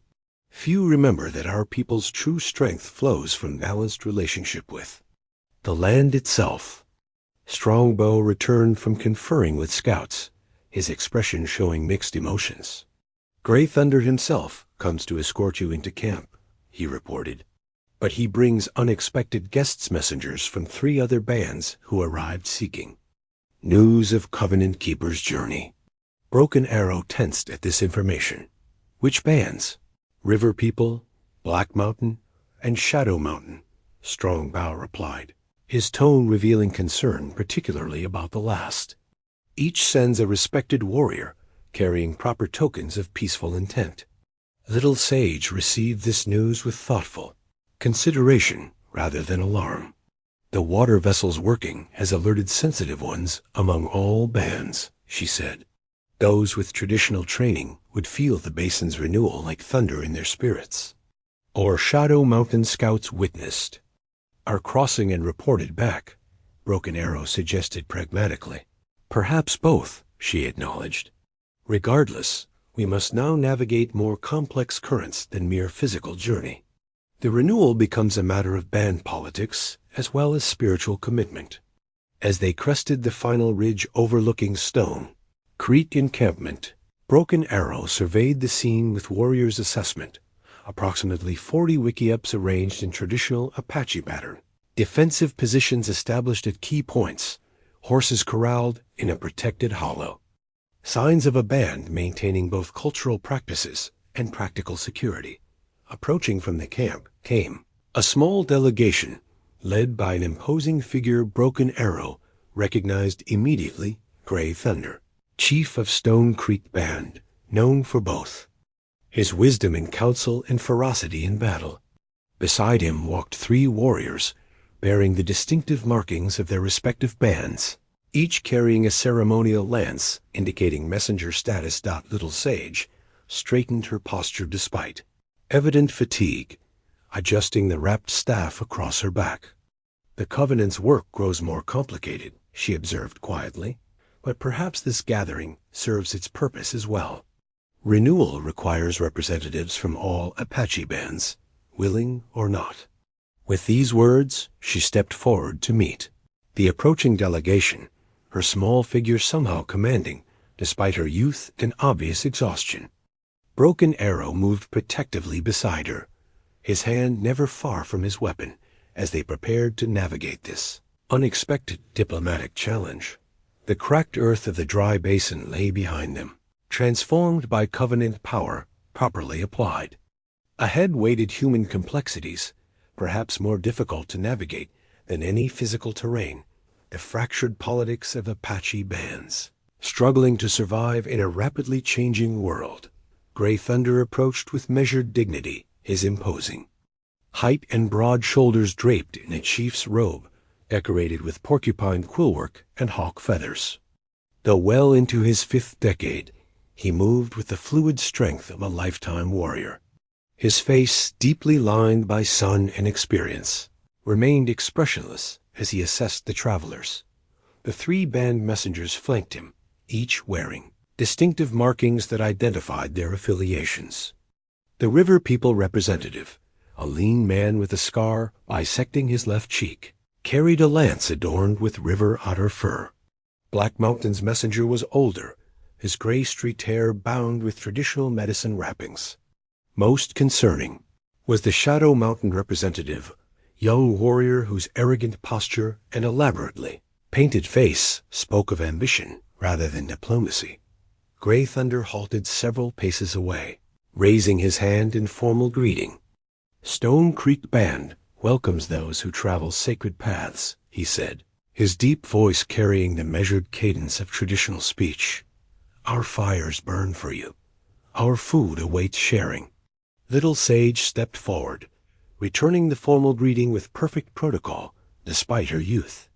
"The Covenant Keeper thanks Stone Creek Band for honorable welcome. May your waters flow clear, and your hunting grounds provide abundance." A subtle shift occurred in Gray Thunder's stoic expression, recognition dawning as he observed the small figure addressing him with ceremonial precision. His gaze moved briefly to the wrapped staff secured across her back, then returned to her face with new respect. "Dancing Cloud's blood indeed continues," he acknowledged. "The rumors brought by wind and water spoke truly." He gestured to the 3 messengers beside him. "These come seeking confirmation of signs felt throughout Apache territories.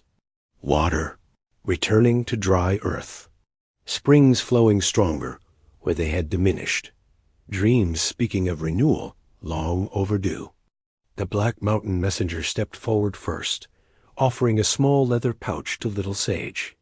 "Black Mountain Band sends proper acknowledgement to the Covenant Keeper," he said formally. "We felt the Earth's response to your working at the dry basin. Our medicine people instructed immediate contact." Little Sage accepted the offering with appropriate ceremony. "Black Mountain remembers well," she replied. "Your band maintained moon ceremonies even when others abandoned them." The River People representative approached next, his manner more guarded as he extended a bundle wrapped in river reeds. "Our chief sends this token with many questions," he said. "Some among our band have signed papers with American leaders, accepting new boundaries for our people. Yet even these felt the basin's awakening like thunder in their bones.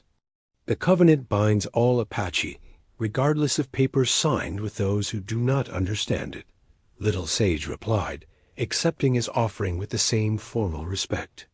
"River People's place remains secure if they choose to acknowledge it."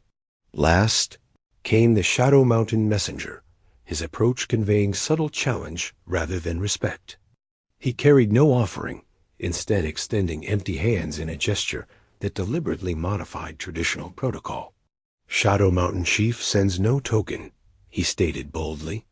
Instead, he extends invitation for the child and her protector to journey to his camp, where proper decisions regarding Apache future can be made with all relevant knowledge considered. The calculated insult referring to Little Sage is merely the child, rather than by her ceremonial position, hung in the air between them. Broken Arrow tensed, his hand moving instinctively toward his knife.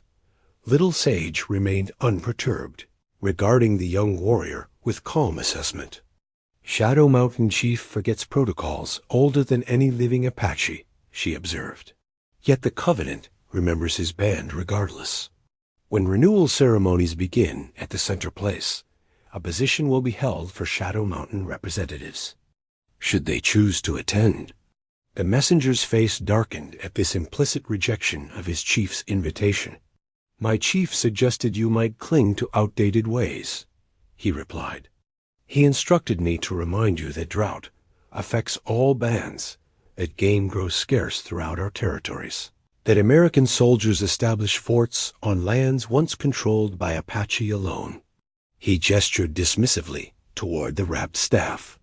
Old ceremonies and sacred objects offer poor defense against rifles and starvation. Before Broken Arrow could respond to this disrespect, Gray Thunder intervened with Chief's authority. All messengers have delivered their words, he stated firmly. Now Stone Creek Band offers hospitality as tradition demands. Political discussions will wait until guests have rested and eaten.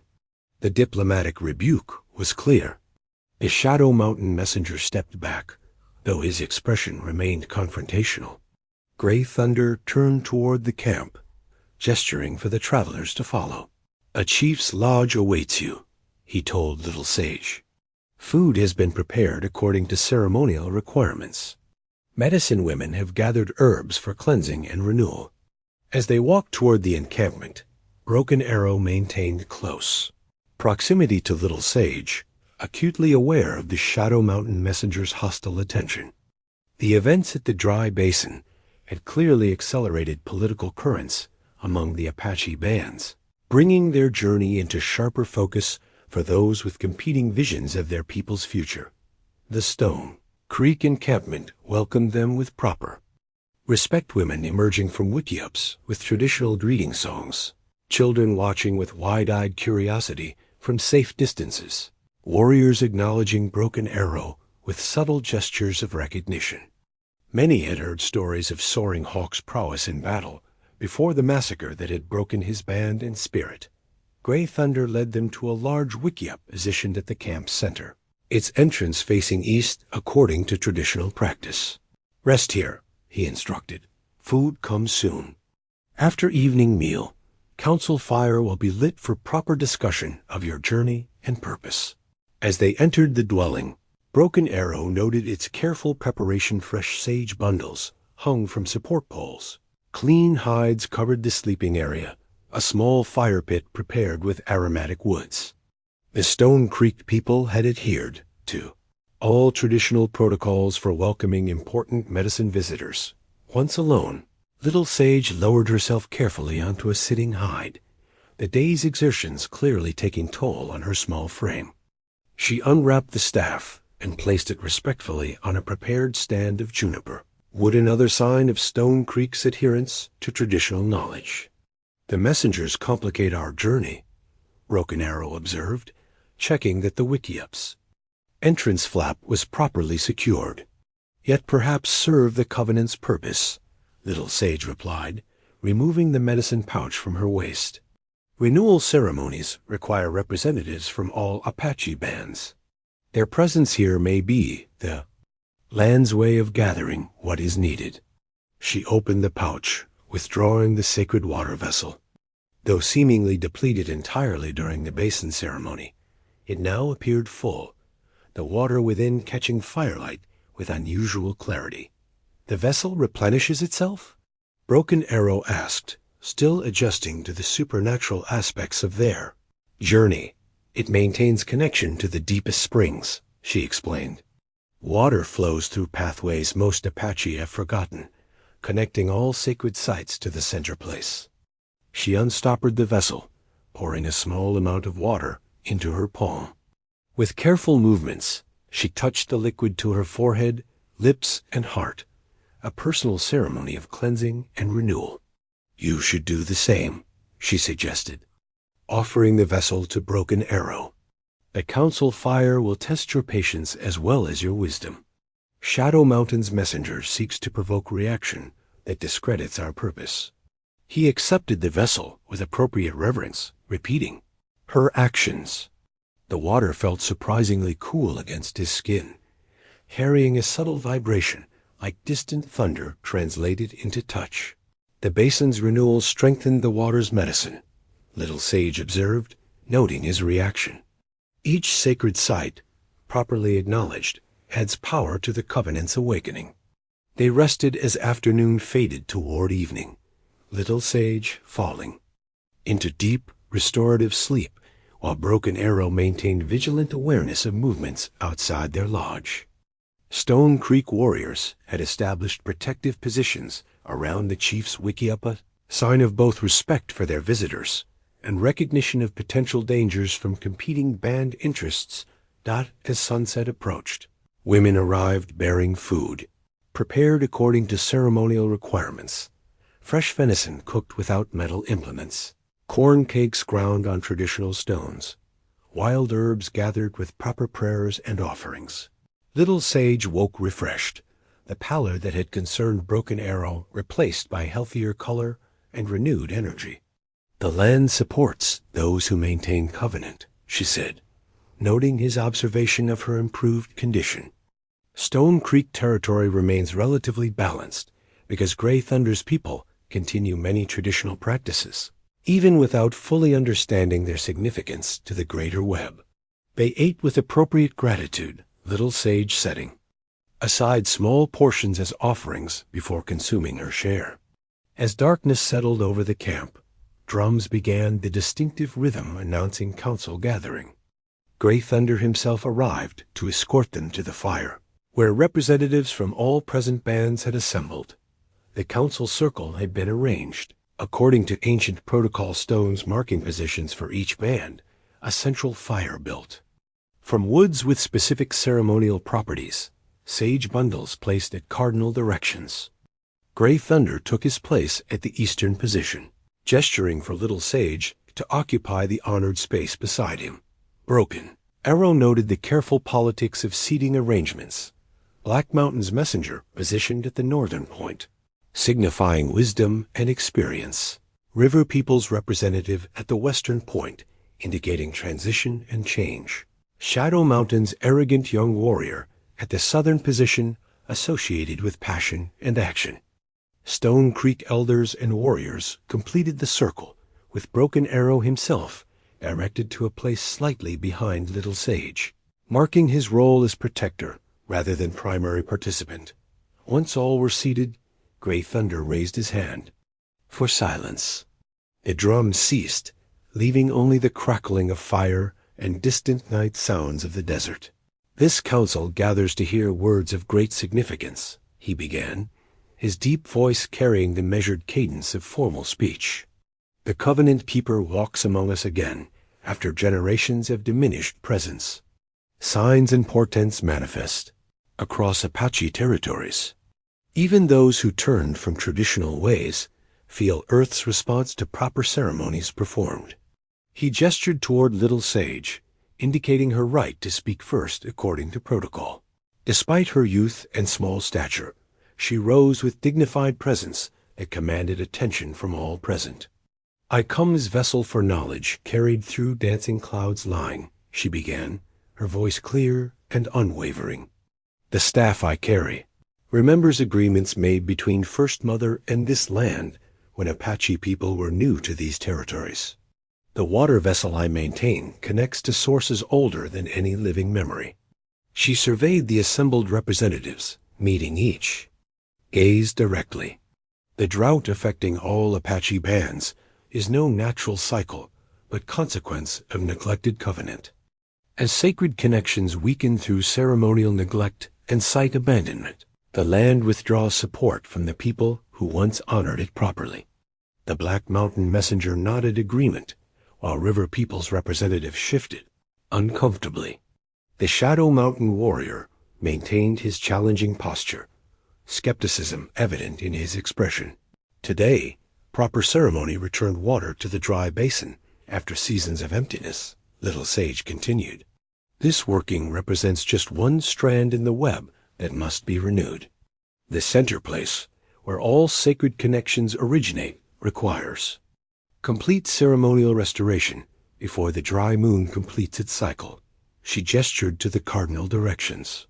Representatives from all Apache bands must participate in this renewal, each bringing proper offerings and commitments. Without full participation, the covenant cannot achieve complete restoration. The Shadow Mountain messenger broke protocol by speaking out of turn. My chief questions why Apache future should depend on ceremonies from a time before rifles and horses transformed our world, he challenged. Why cling to practices that failed to prevent encroachment by Mexicans and Americans on our territories? Murmurs rippled through the assembled council at this breach of etiquette. Gray Thunder raised his hand for silence, but Little Sage responded before he could formally rebuke the interruption. The covenant did not fail the Apache, she stated with quiet certainty. The Apache began failing the covenant when war chiefs elevated conquest above balance, when bands prioritized conflict with each other above maintaining sacred connections, when ceremonies were performed incorrectly or abandoned entirely. She extended her hand toward the fire, its flames reflecting in her ancient eyes. The land responded as the original agreement specified, withdrawing support gradually as the people forgot their responsibilities.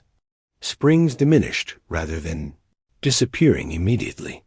Game moved to less accessible areas rather than vanishing completely. Warning signs offered for generations before the current crisis manifested. The young warrior scoffed openly. Convenient explanations for natural phenomena. Meanwhile, American soldiers establish forts on our hunting grounds. Settlers divert water from traditional Apache territories.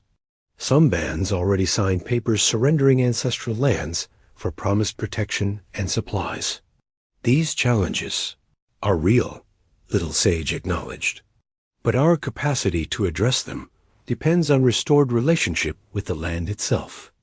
Apache strength always flowed from this connection, providing water where others found none, game when others starved, healing plants, and sacred knowledge that sustained our people through countless challenges. The River People messenger leaned forward. Some among our band have already accepted American treaties, he said cautiously. Our chief believes this path offers best chance for survival, as traditional ways become increasingly difficult to maintain. The covenant does not prevent adaptation to changing circumstances, Little Sage replied. It asks only that core responsibilities be maintained, proper ceremonies at sacred sites, respectful relationship with water and food sources, acknowledgement of the land's living nature, rather than treating it as dead resource to be exploited. Throughout this exchange, Broken Arrow observed the subtle dynamics unfolding around the council fire. The Black Mountain messenger nodded frequently in agreement with Little Sage's words, suggesting his band remained most aligned with traditional perspectives. The River People representative showed conflicted reactions, personal respect for covenant, knowledge warring with political commitments already made to American authorities. The Shadow Mountain warrior maintained consistent opposition, clearly, representing a chief who saw traditional ways as obstacle to his ambitions. Gray Thunder listened to all perspectives before speaking. Again, Stone Creek Band maintains traditional ceremonies while adapting to changing realities, he stated. We see no contradiction between honoring ancestral knowledge and developing new strategies for survival. He turned to Little Sage. The Covenant Keeper Journeys toward the center place for renewal ceremonies. What specific assistance do you require from Stone Creek Band? Escort through contested territories, she replied directly. Warriors who remember traditional ways and respect sacred purpose. Representatives to participate in renewal ceremonies when we reach the center place. Gray Thunder nodded thoughtfully. These can be provided. He gestured to a seasoned warrior seated nearby. Nightwalker will lead 10 chosen men as your escort. They have been selected for both fighting skill and ceremonial knowledge. The Black Mountain messenger spoke next. My chief authorized me to offer similar support, he said. 5 of our best warriors await at Thunder Pass, ready to join your journey when you reach our territories. River people stand divided on these matters, the representative admitted, and cannot offer warriors without returning for council approval. But I myself will accompany your journey to observe and report truthfully what transpires. All eyes turned to the Shadow Mountain messenger, who smiled thinly. My chief extends his original invitation. The child and her protector should come directly to Shadow Mountain Camp, where all Apache future, including questions of covenant and ceremony, can be properly decided. The deliberate disrespect in his terminology, again referring to Little Sage as the child rather than by her ceremonial position, drew murmurs of disapproval from the Stone Creek representatives. Gray Thunder's expression darkened, but before he could respond, Little Sage spoke with unexpected authority. Shadow Mountain Chief forgets himself, she said, her voice carrying surprising power for one so young. The Covenant Keeper does not serve chiefs, but the agreement that predates all current leadership. His invitation is declined. His participation in renewal ceremonies remains welcome, should he reconsider his position. The messenger's face flushed with anger. My chief anticipated this response, he replied coldly. He instructed me to inform you that Shadow Mountain Band controls territories surrounding the center place. No Apache approaches those grounds without his permission. A tense silence followed this effective declaration of opposition. Broken Arrow calculated the implications. Their journey now faced not only natural challenges and American patrols, but active resistance from Apache warriors who controlled critical territory. Little Sage remained unperturbed. The center place belongs to no single band, she stated. It predates all current divisions among Apache people. The Covenant Keeper approaches sacred ground by authority older than any chief's claim. She turned to Gray Thunder. We depart at dawn for Thunder Pass, where Black Mountain warriors will join our escort. The dry moon waxes. Time grows short for necessary preparations at the center place. Gray Thunder nodded agreement. Stone Creek warriors will be ready. He addressed the broader council. This fire has heard important words from all directions. Each messenger returns to their chief with truthful account of what transpired here. Each band must decide its relationship to covenant and renewal based on this knowledge. With these words, he formally concluded the council. As representatives rose to depart, the Shadow Mountain messenger approached Broken Arrow directly, speaking, low enough that others could not hear. My chief knows you, Soaring Hawk, he said, deliberately using the name Broken Arrow had abandoned. He remembers when your prowess in battle was legendary, before failure broke your spirit and scattered your band. Broken Arrow maintained neutral expression despite the intentional provocation. The young warrior continued, voice pitched for his ears alone. Consider carefully the path you travel. The child carries knowledge many would kill to possess or suppress. Shadow Mountain offers protection and purpose aligned with Apache strength rather than ancient ceremonies that failed to prevent our current decline. Your chief understands little of true strength, Broken Arrow replied evenly. The Covenant Keeper walks the path necessary for all Apache survival, whether Shadow Mountain recognizes this truth or not. The messenger's expression hardened. Then you should know that Shadow Mountain warriors patrol all approaches to the center place. The chief has declared those grounds exclusively under his protection. Any who approach without permission will be treated as enemies of Apache future. With this final threat delivered, he departed, leaving Broken Arrow to consider its implications. The journey ahead had grown significantly more dangerous, with Shadow Mountain's explicit opposition. What began as spiritual mission now included potential armed conflict with other Apache. Little Sage approached as the council dispersed. Having exchanged formal farewells with Gray Thunder and other Stone Creek representatives, though she could not have overheard the Shadow Mountain messenger's words, she seemed to intuit their content. Shadow Mountain Chief fears the Covenant's renewal, she observed quietly. He has built power by convincing young warriors that traditional ways represent weakness rather than strength. Our journey threatens the foundation of his authority. He controls territory we must cross, Broken Arrow replied, keeping his voice low. His messenger explicitly threatened armed resistance to our approach. Little Sage nodded, unsurprised. The staff anticipated such opposition, she said. Power built on domination always resists balance restored through covenant. They returned to the chief's wickiup, where final preparations for their dawn departure awaited. Gray Thunder had assigned 2 medicine women to assist Little Sage with ceremonial requirements, gathering specific herbs, preparing sacred items, ensuring all protocols were properly observed before the journey continued, while Little Sage attended.